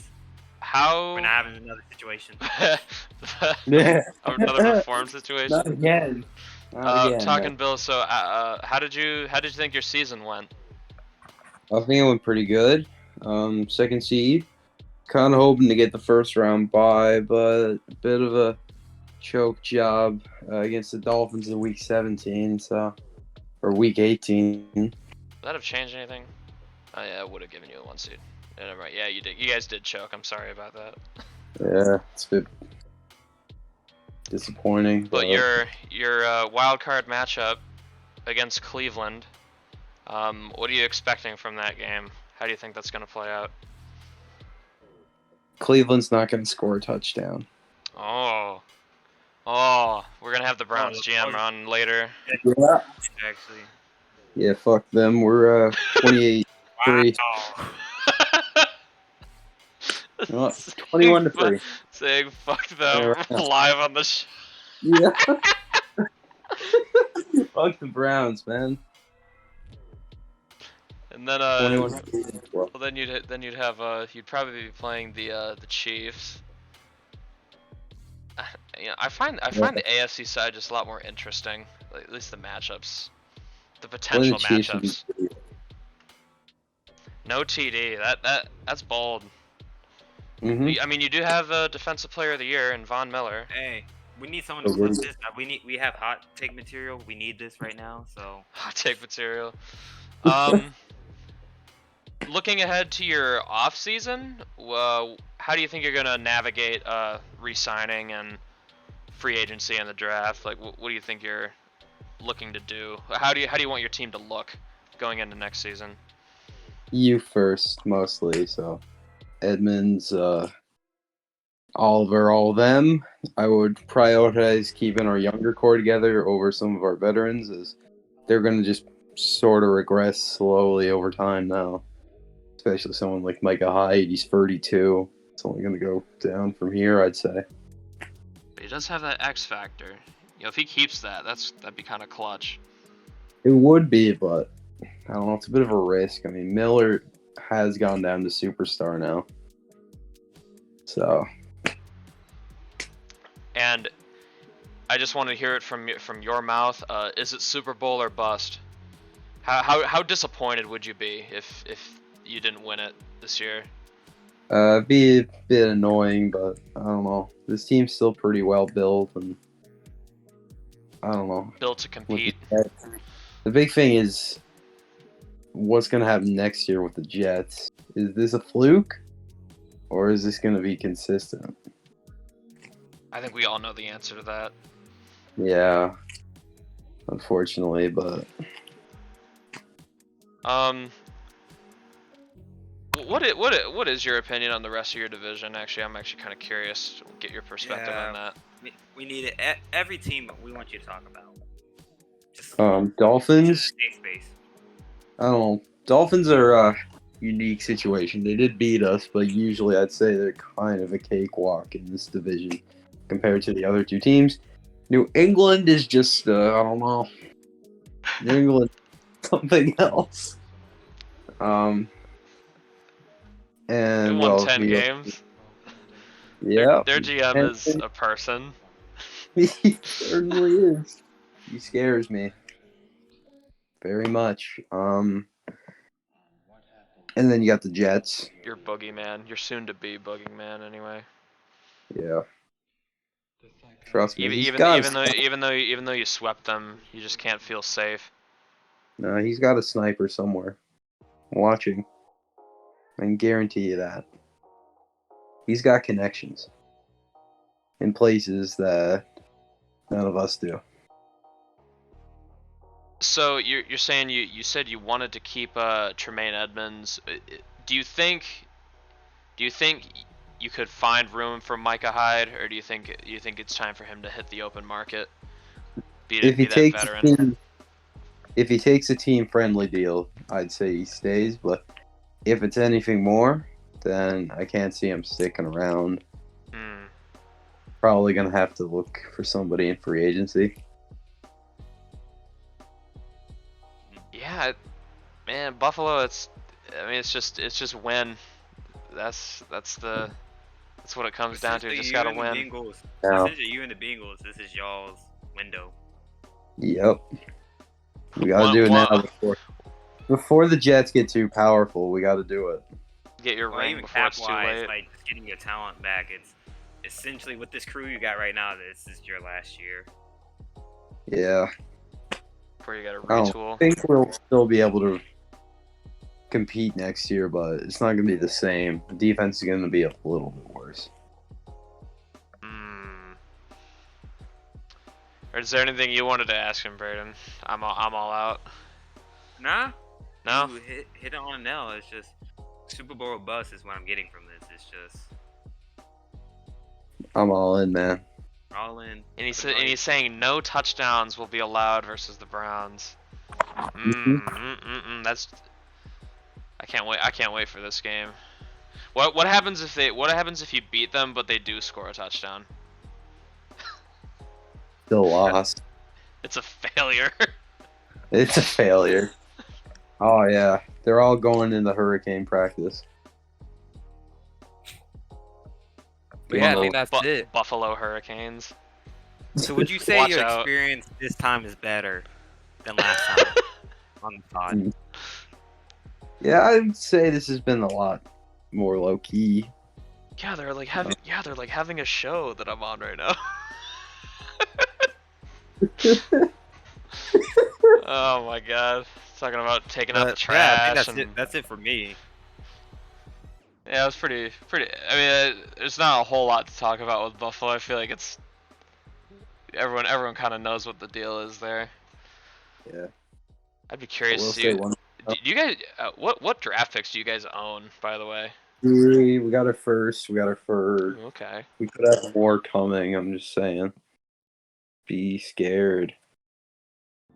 Having that first is good, especially because you're gonna need the drafts after this season. You're gonna be shedding some pieces, but yeah, good luck. I mean, I wish you the best. Yeah, It'd be nice to see the Bills win instead of another team. Yeah, another team in this division. But yeah, who's alright? I guess we'll let you go now. Yeah. Good talk. Good talk.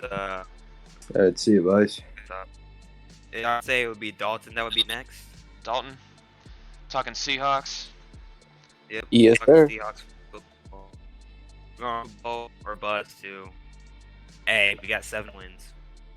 Hey, 7 wins was more than I was projecting at the beginning of the season, so I can't. Yeah, I projected the Seahawks to be around like 6 to 8 wins, and they got 7, so that's about what I expected from them. So I just wanted improvement at the end of the day, So I was expecting, 5 to 6 wins was my goal at the end of the day, and 7th, especially our 7th one, being a absolute crushing of the playoffs. Oh, yeah. 49.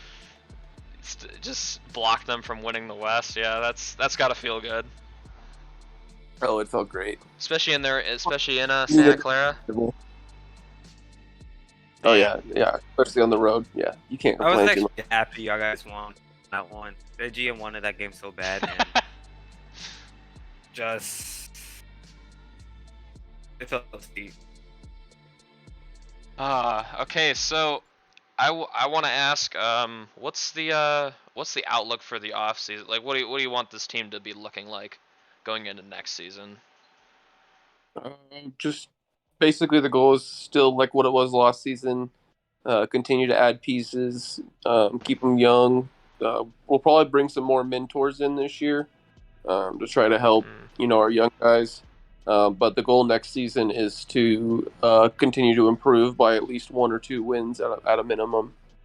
So hopefully going from 7 to 10 to 9 and 8. Do you think playoffs are on the table for this team next year? That's the hope. But as long as we improve and we don't decline, I think we'll be good. Okay. Brady, you got any good questions here? How do you feel with your quarterback this year? I feel like Darnell overall. I feel like he had a good season. Obviously, he didn't win Rookie of the Year, so that wasn't ideal. But at the end of the day, I think he was a massive statistical improvement over what we had the year before, and I can only see it going up from there. All right. Defenses beware. Defenses beware. Speaking of your defense, I see that Jordan Brooks is up for contract. He's probably going to be a guy you'd want to keep, right? Young guy. Yeah, Jordan Brooks will be back. And then you got your I do want to point out Chris Latimer. Dude looks like a stud, but he did lose out Rookie of the Year to Michael Diggs, his teammate actually, Michael Diggs from Kentucky. You think those two are going to have like a a rivalry throughout their careers? Because that's what it seems like to me. Yeah, no doubt. I still think that Latimer was the better of the two, but at the end of the day, I think that Latimer fought more people for receptions and targets than Diggs had to at the end of the day. So Oh. I think we'll continue to see more improvement. Is that just a friendly way of telling the Falcons that you think their team sucks and we have better players than you? We're not taking stabs at Atlanta. I don't have any ill towards Atlanta, but I see what their GM responds with. I guess he took that.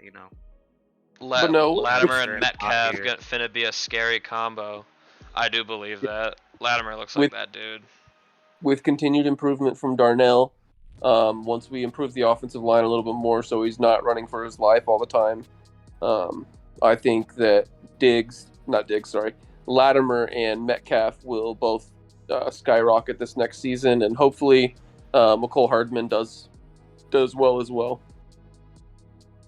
And then the running game can pick up a little bit more too, which will help us as a team because our running game was pretty piss poor this year.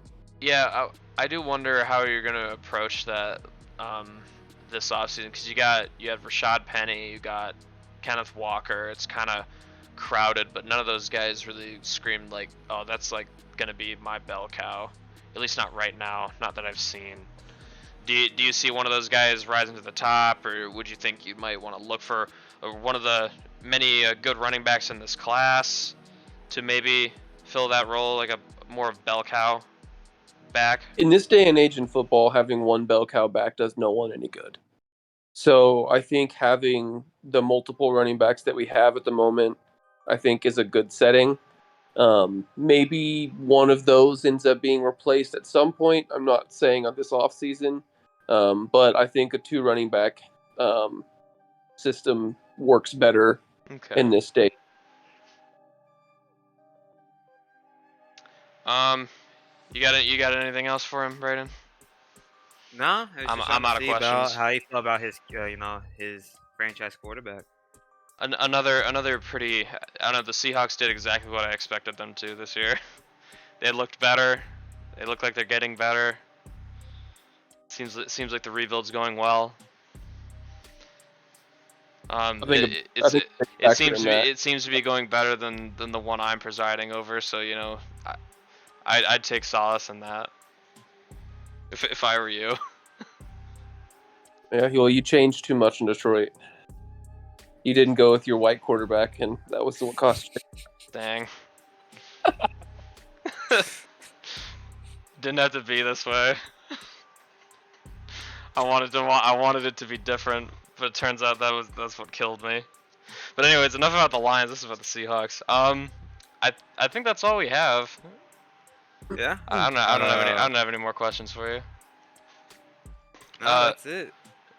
Good luck this off season. Good luck next season. I know you do your due diligence for the draft, so I know you're gonna be ready for that when that day comes around. So, yeah, good luck. I'm excited for that day, and hope to continue to see improvement in the offense and the defense staying where it's at. I mean, we were top 10 last year. We were, I think, top 5 this year in multiple categories on defense. So. Or we were at least top 10 again. But, yeah. It's been a pleasure, guys. Next, we'll actually have a first time ever Teaspoon, the man who funds everything in the HFL. Finally, the Bengals are good, and he can gloat about it. Oh, no, he ain't won a championship yet. Can. Yeah, 1 seed. They did it. 1 seed, 12-5. I predicted. Who would have thought, huh? I predicted them to go 8-9 because that's all they've ever shown me, and then they finally bucked the trend. And honestly, I expected to do worse. I did not expect to do 12 wins. That's unexpected, but hey, you know what? I'll take it. They lost their first 2 games and they won 8 straight, and then the rest was history. Yeah, I was like, I lost that game against the Jaguars, and I was like, Man, this is gonna be painful, isn't it? But we put it out the rest of the year. I think man, I feel like the rest of our losses weren't against like bad teams per se. Niners. So I mean, they were all playoff teams the rest of the way. So yeah. So yeah, you know what? I don't know how we did it, but we put out pretty strong.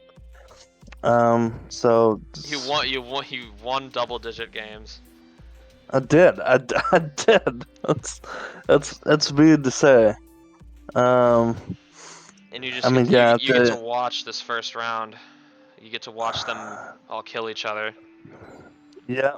But I don't know who. Honestly, I think I would rather go against the Jets. I know we lost against them, Revenge. but I feel like I don't know, man. I'm not scared of the Bills. That's just my opinion. Um, I think having that rookie quarterback in the playoffs can hurt. So I don't know. We'll see how it goes. I mean, I'd be hedging my bets against with anything to do with the Jets, but I mean, hey, That's the ballsy. I mean, I will say you have balls. I won't take that away from you. It's a week 1 game. This was before he even got his dev. Before Rainbow even got his dev. So Right. Well, oof. I think the first week, we were still kind of getting acclimated, we just made the trades for defense. So with the Vikings, obviously, thank you. I still made the I feel like because of those trades, we had a lot better defense. And I think that's because I feel like the problem that we had in HFL 22 was that our defense was not really that good. At any year.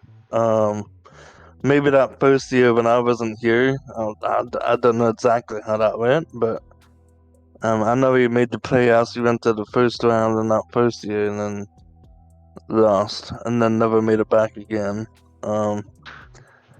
So I don't know. I'm feeling optimistic. I think we're gonna win the whole thing. I believe. You believe? Yep, I believe. I think this team can get it done. If you can win 12 games, you can win a few mil. So. All right. So I have a question. I have a question. How are you gonna go about this off season? Because you see that Joe Burrow wants his bag.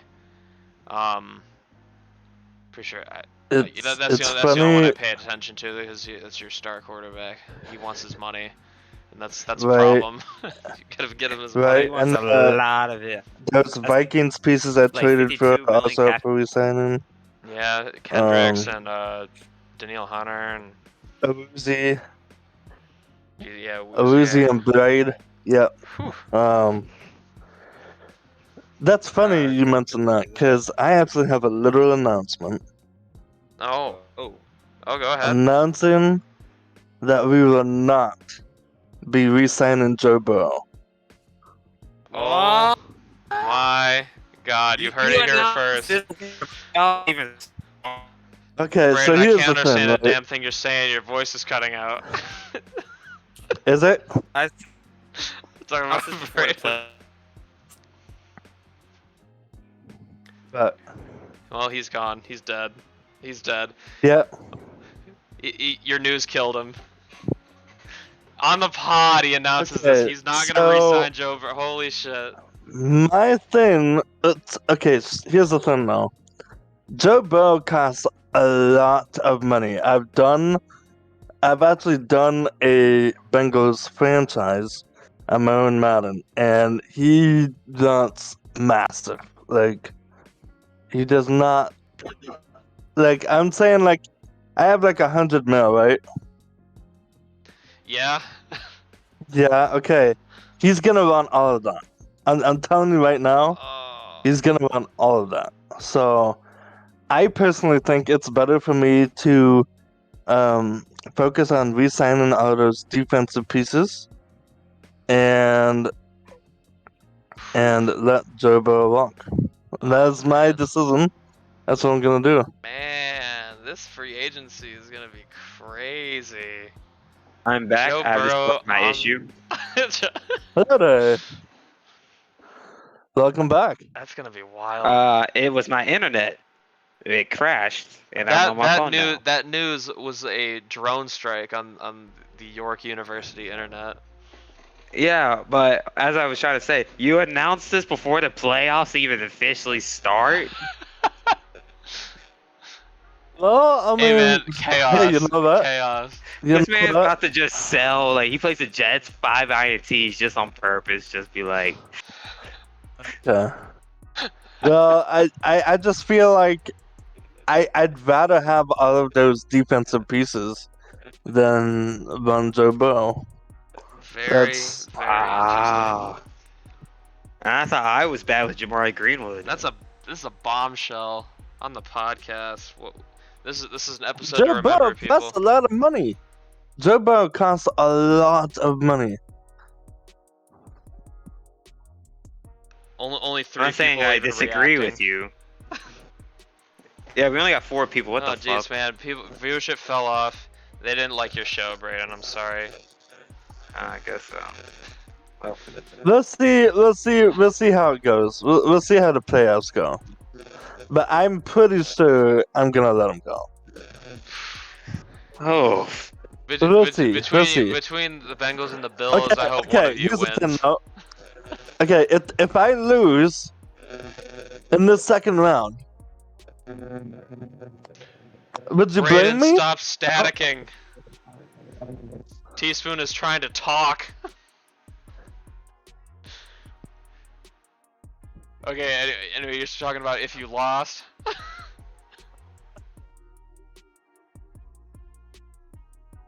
Let's see. Oh my gosh, that's great. I love it. Alright, so man, I don't even have words for that. I don't even know what I want to ask you anymore.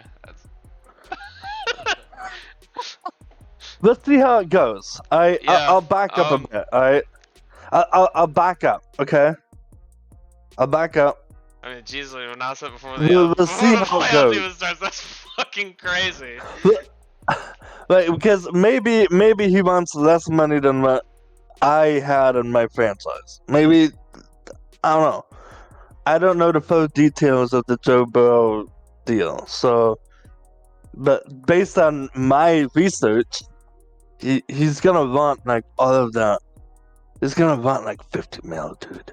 Yeah, honestly, this draft, Hulber brings up a good point. This draft and the trade ups are gonna be wild this year. Free agency, yeah, this offseason is gonna be wild, like actually crazy. well, that's the thing. In the hovered over a little bit. Like he won a 7 million, and it was just like year 5, year 6, and 7 was up in the 50s for cap hit.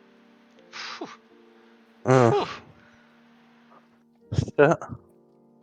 Well, so we have Bills. do we have any other questions? I don't even know what I want to ask anymore. Joe Burrow, bye. Joe Burrow might be I feel going bad bye-bye. now. I feel bad now because I have less content.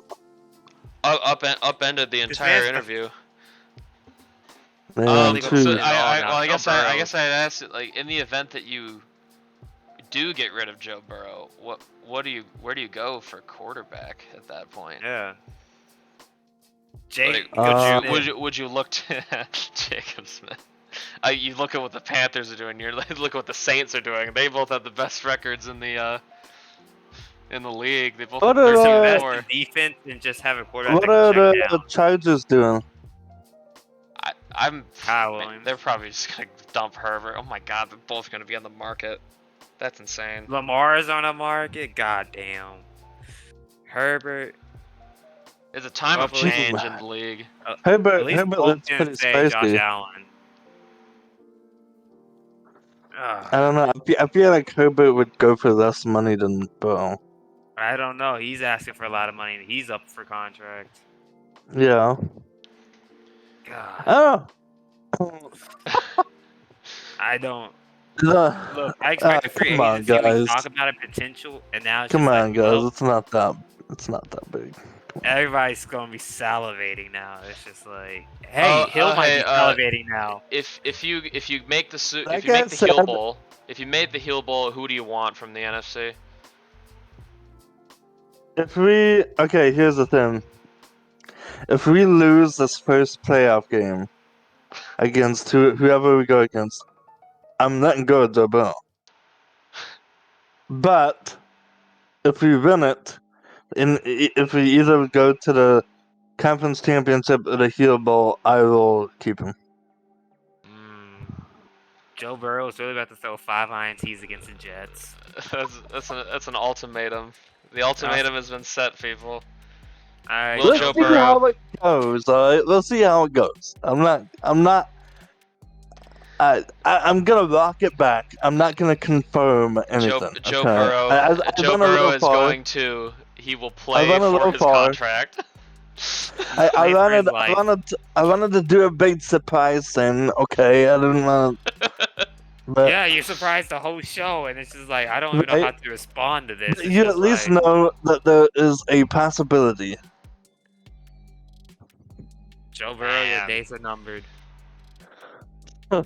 Days are numbered. But who would you want in the heel bowl if you make it? Who do you look at? Who do you want from the Okay, NFC? so if I make the heel bowl, who do I want to go against? Yeah. I mean, obviously, I'd want to go against a lower team, but Like the Vikings, who you guys. Hey, shut up. Remember what happened the last time those two teams played each other? Look, I have a rookie QB. I have an excuse. I feel like I kind of want to go against the Saints. The Saints. Oh, Because I like the if we make it, obviously. You want to lose to Clint Turner? No, lose the Clint Turner. Oh my god. No, I swear to God. I kind of like the Joe Burrow versus New Orleans and like the storyline. Got the LSU, Okay. you know, like they just had that in real life, right? Yeah. And that was pretty cool. I would like to see that in the heel bowl. That'd be pretty cool. So yeah, the Saints, the Packers. Yeah, the Packers could be cool. I don't know. Do you have it? Do you have any questions for him, Brayden? Because I'm out. Okay, so what are you gonna do if you do let Burrow go? You want to sign someone, trade for someone, or are you going to draft someone? Like, what's? I'd rather try and sign somebody, and maybe also draft someone. Oh. Both. Oh. All right, that's it. Yeah. That's all I got. All right. Well, man. Good luck. Good luck to you. This is gonna be interesting. What next a hell of a couple way weeks to have for an you. introduction. Yeah. That's what I do. That's what I do. I go off with a bang. That's what I do. Just like the Bengals, you know. You to Joe Burrow. You win or you go to New England. What will it be? Yeah, you go to New England. Ultimate threat. Will he respond? Well, here's the thing, though. The good news for Joe Burrow is that I think we're gonna win the whole thing. I'm calling it right now. So, because I feel like even if we keep Joe Burrow, I'm still gonna lose like some of these pieces. Because there's no way I'm gonna be able to resign them all. There's no way. Yeah. So I'm gonna have to make some choices. Obviously. But there's I think this is the year. It has to be. It kind of has to be the year. So it has to be, or I'm gonna cry. I don't see myself getting back here again. At least not anytime soon. So you got a lot riding on this, dude. I mean, I'm just happy to be here. I'm happy that we have the run seed. But I've never dreamed that. But hey, You take what you can get. All right, well, that's it. Good luck. Good luck. Yeah, I thank wish you I wish guys. you the best. Next, Yeah. we have Corey from the Cleveland Browns, and he probably has a lot of stuff to say about the Bills. All right, yeah. Unmute yourself if you are here. If not, well, we're canceling the podcast. If not, this is the end then, probably. Beep beep. Is he dead? He unmuted himself. Oh shit. Oh shit.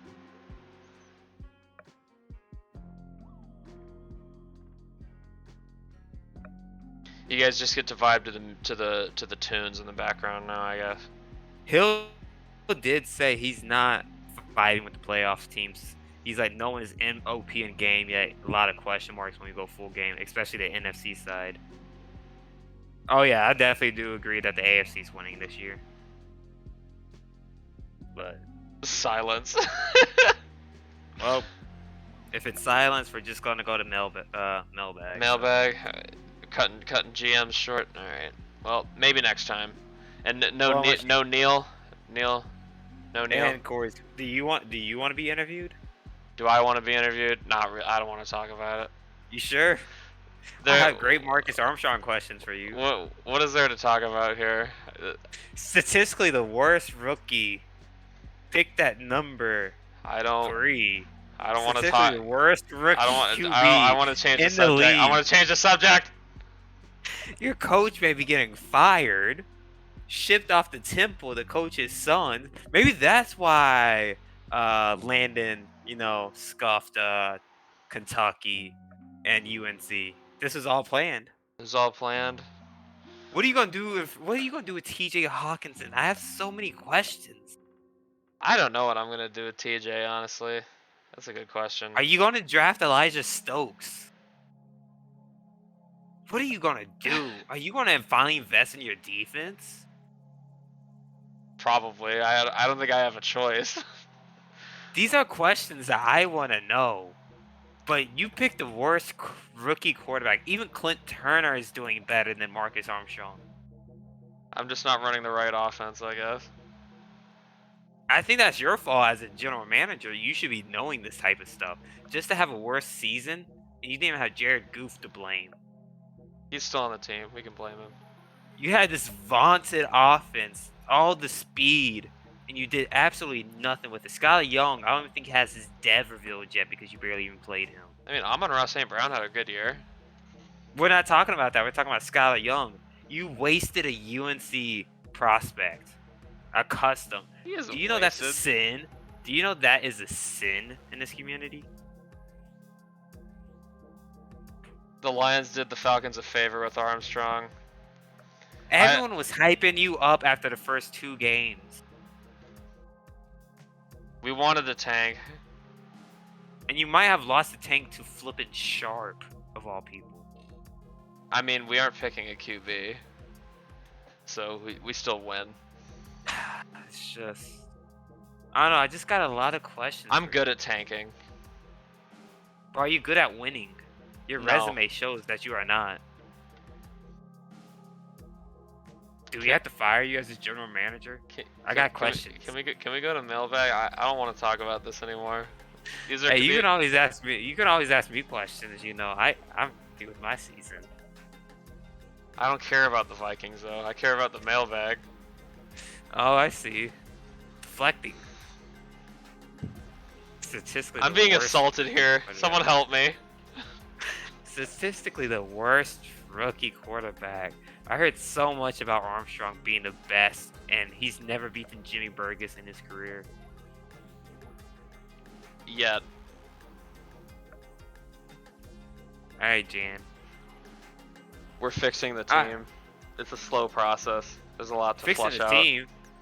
I blew my shit up and I still made the playoffs. Well, you were super active in free agency. I wasn't. I didn't have enough money to spend. Neither did that, actually. Alright, first question.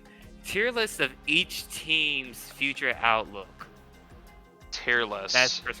Because we have a lot of questions today to make up for the GM time. A tier, I'd say the Jets are in there. You better watch the rest of this, Hill. We're gonna praise you. You don't have Laquan Manchester for me to shit on now.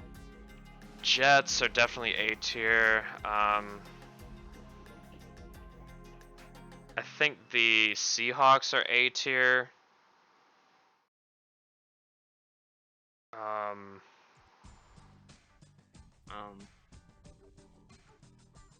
I'd say the Eagles, I would put in A tier. I don't know. I define A tier as like teams that I think are gonna be like slam dunk, like very consistent contenders. Do you see me as A tier? I'd see that Minnesota's B tier right now. Wow. But the Seahawks. Disrespect. I really like Chris Latimer. I think he's a beast. Hey, you know, like Justin Jefferson. B tier, I would say the Vikings, Falcons. I mean, I guess the Saints until they show me otherwise. Cardinals, Bengals, Chiefs. Freaking Patrick Mahomes. I guess I would put the Texans there too, because their Adrian Mackey was kind of really good this year. Any others that I would put there?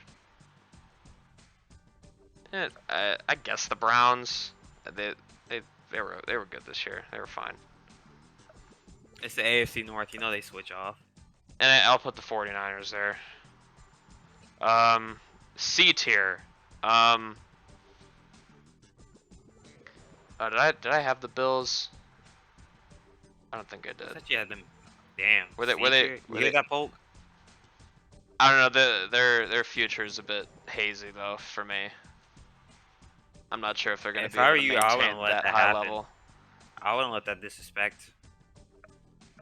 I'd put the Chargers in C tier. I'd put the Buccaneers in C tier. I put the Cowboys C tier. Packers C tier. No, Panthers are going to be lower than that. I'd say Giants are C tier.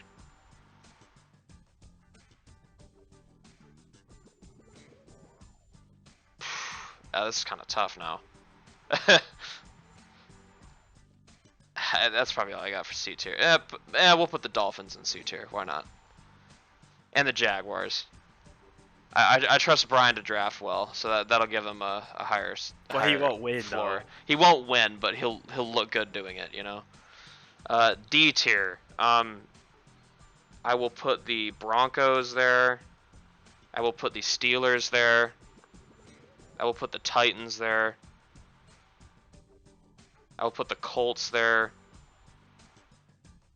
I'll put the Lions there.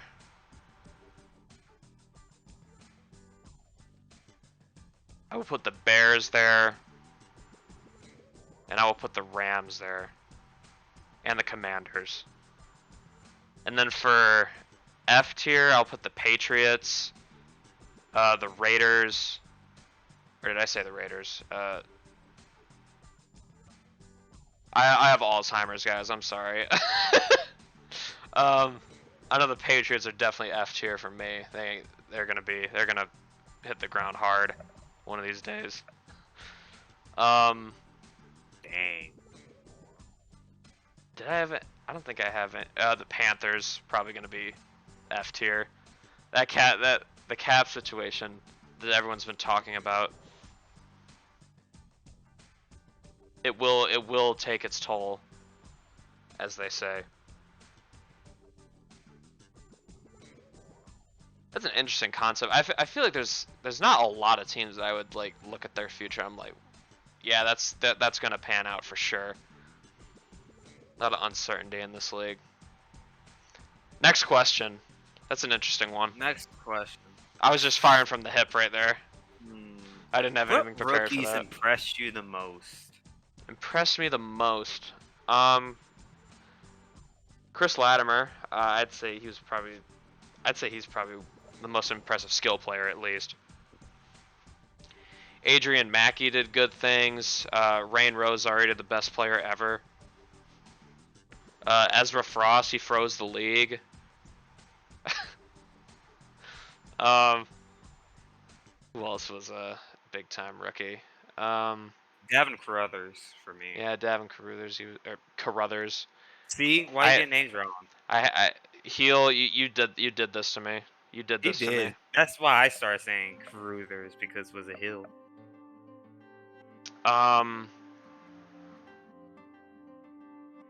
Clint Turner, can't forget him. Derek Ridgway, they both came in and balled out. You know, I guess Clint Turner for me. He was Anthony Tuparello for the Bills ended up having a solid year. Dewitt. Yeah, Davion Dewitt for Bengals. He was a breakout star. All right, next is who was the biggest disappointment this season? Who was the biggest shocker? Biggest disappointment. Like who are we talking? Players or teams? Just anything. Just anything. The Ravens completely bottoming out was not something I expected to happen. I look at AFC North teams and I just look at like I pencil them in for 7 to 9 wins. Nothing more, nothing less. Oh yeah, Tampa Bay. Yeah, them just falling off a cliff. And then just winning 6 meaningless games at the end of the year. I don't know what happened there.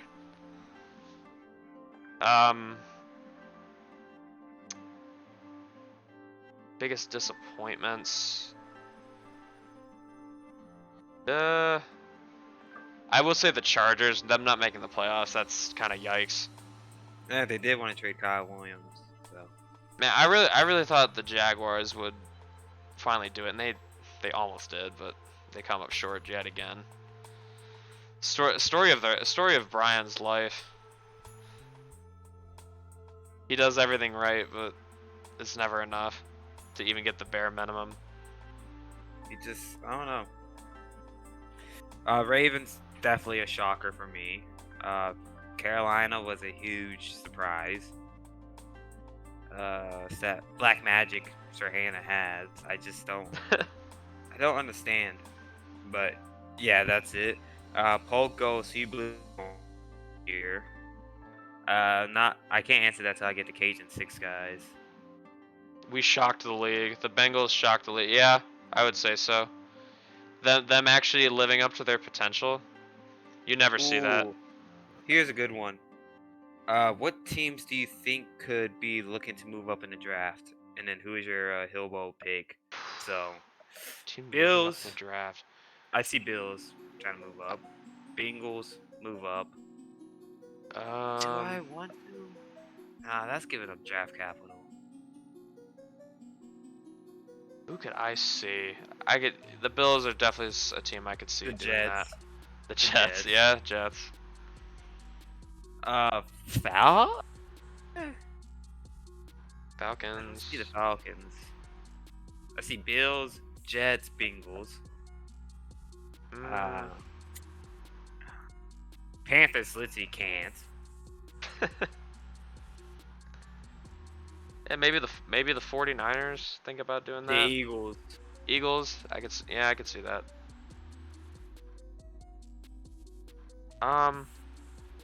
That's really much it. There will be movement in this draft. I know if that's gonna happen. I just don't know where it's gonna come from. Yeah. I just don't know. And then we already practically discussed the Hillbow picks. I said it was the Bills. I'm saying the Jets until I'm proven wrong. This is a favorite question.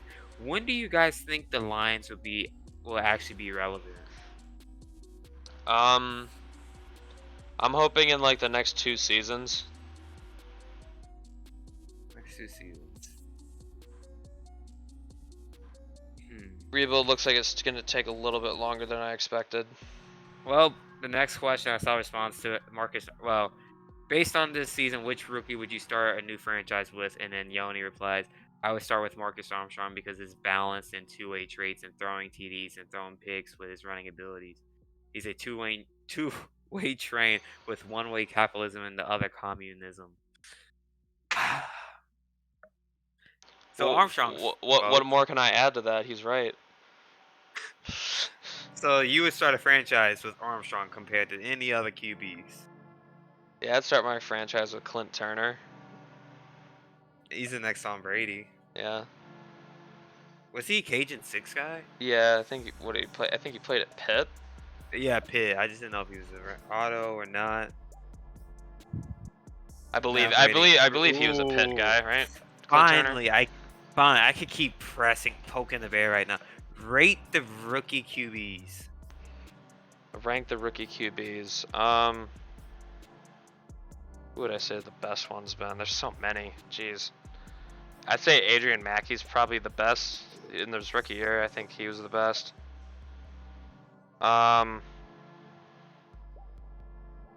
Then Rain Rowe. But he wasn't statistically good though. Yeah, but he's better. Alright. Then probably I'll say De'Eric Ridgeway. And then Clint Turner. Then I'll say Jimmy Burgess. What other rookie QBs are we looking for? There's Willows. Man, Willows had a few absolute stinkers. That's back-to-back shutouts. Hell, I might rank him below Armstrong. He had some really ugly games. Yeah, you had Darnell, you have Willows, and then Marcus. I think that's left. I'll put Darnell after Burgess. I'm gonna put Armstrong above Willows. Just because I think Armstrong was more consistently. He didn't have could get completely shut down like Willows did, like more often. Willows is more volatile, I'll say. Marcus Armstrong's a lot more consistent. He's got a better baseline. And I think I value that in a rookie a bit more than volatility. I thought you would have had Burgess higher because you love quarterbacks who throw for a shit ton of yards and TDs and INTs. Yeah, but he didn't win as much as the other guys. Wins are all that matter. Well, Daniel Letterman didn't get shit, but you valued him as a top guy. It's different, alright? Oh, because Daniel Letterman's why I see. It's because he was on my team.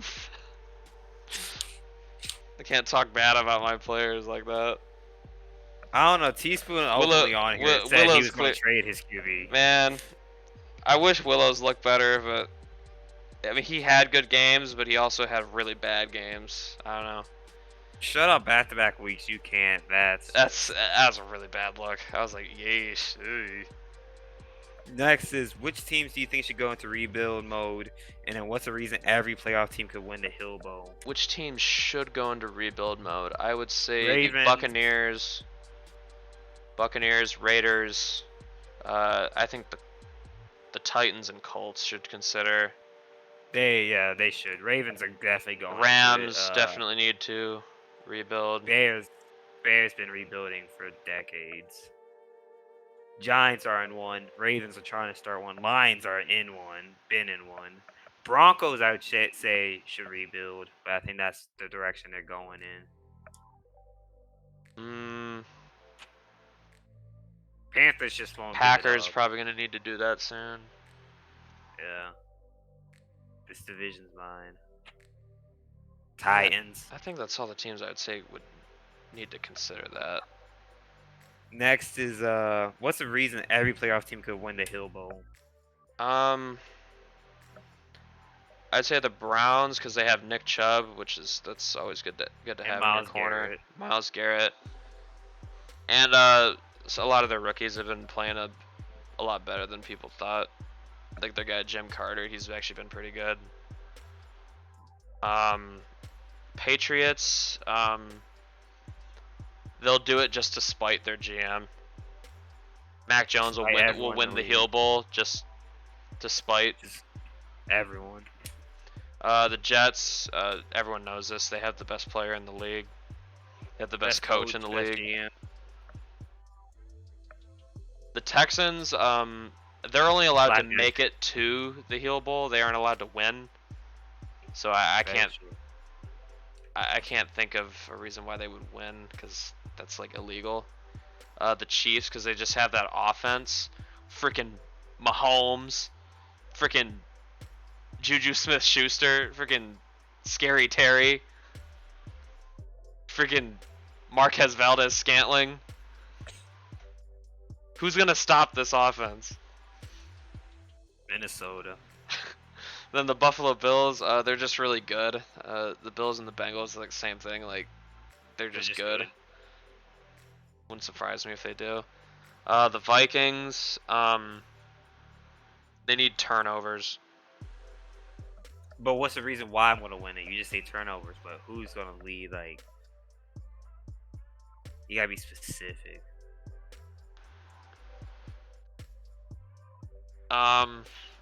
I mean, the offense is functional, but I mean, I think the defense has to be the guys that step up. Now make that's plays. a good fair assessment. 49ers, I'm sorry, that's like the Texans. You can't. I don't know. I've seen Trey Lance play a decent game, then I've also seen him play a very bad game. So they need good Lance, and they need a Debo to do some funky things, and also not give up a kick return For a game winner. The Saints, Clint Turner becomes Tom Brady and gets carried by his defense to a championship. The Packers, I find it really hard to I find it really hard to see this team actually winning one, but if A-Rod just pulls a rabbit out of his ass, and maybe, who knows? I personally don't really see a path, but maybe. Cardinals, it's gonna be rough for them, but they're led by a couple of guys who are having career years. Justin Pugh holding together that O-line. Got Kyler Murray. The offense is still good, and you got Josh Allen and company on defense. So, I won't say it's impossible. I don't like their chances to actually win the whole thing, but the Cardinals are a good team. I pegged them as that at the beginning of the year. They proved me right. That was a good take by me. So good luck, Arizona. They're good enough, but not having Barkley, it does limit their upside. Eagles, they're just a good team. Like, I wouldn't be surprised if they do it. They're just a very well-built roster. A lot of weapons for Jalen Hurts. But can he do it? Can Jalen Hurts really be that guy to hoist the Lombardi? Do you think he can do that?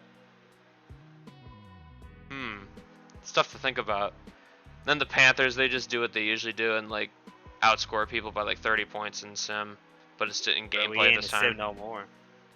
Are they as dominant in the sim as they are in or are they as dominant in gameplay as they are in the sim? All right, next question is most exciting and boring team to watch. Most exciting. Rain Row.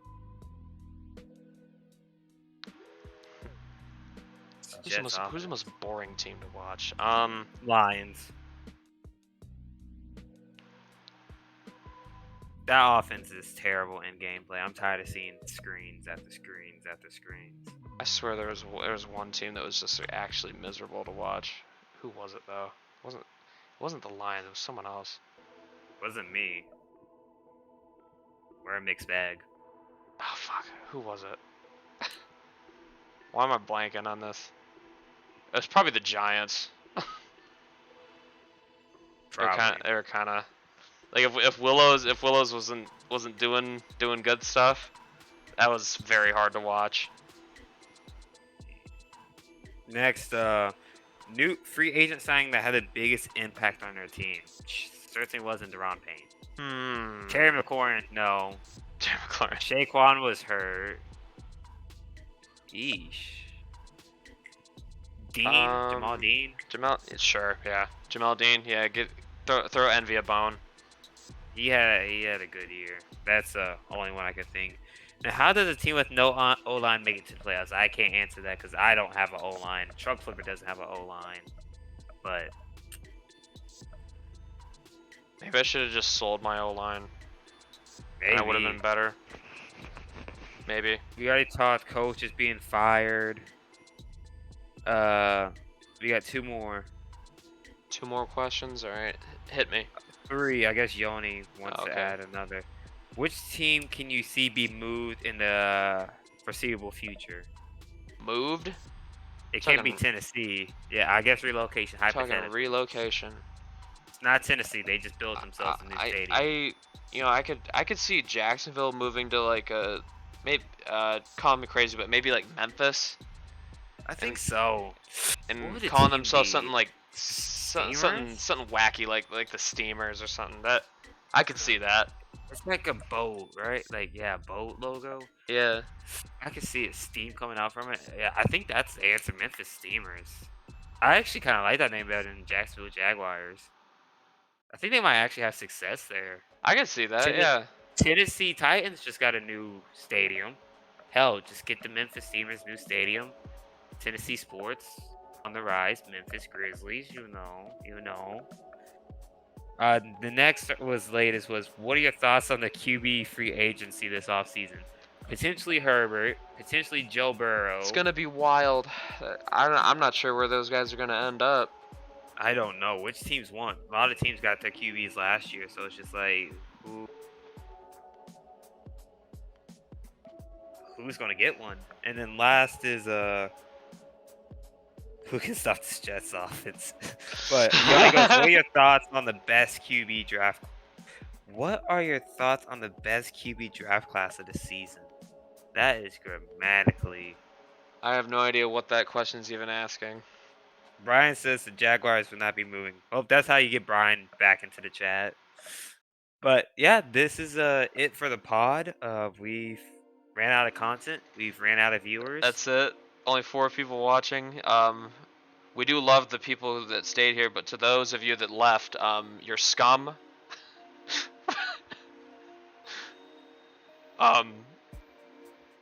That's it. Yeah, we hate you. We chase away our viewers. If we get spurned by viewers that don't think we're interesting enough, we lash out in anger. That they're dead to us. Exactly. We just don't like y'all. But yeah, thanks to the people who soldiered this one through. 2.5 hours. This wasn't our longest stream. Damn it! Fucking fantasy hockey. Okay, say that for after the stream, please. I'm sorry. But yeah, thanks everyone for stopping by. Check back next week. We'll let you know if we're doing a show or not. But depends on who. Depends on what point of the off season we're at, if it's a good time for a show or not. If we want to like break down draft some more. If we are doing a show, if we are doing a show, it'll be more about draft stuff and recapping what happened in these playoffs. But yeah, good luck to everyone who is in the playoffs, and for me, a team that is I'm just dead down here at 3-14, looking to get another stud on the team, hopefully. But yeah, good night, everyone. It's been good, and we'll see you all in the next one.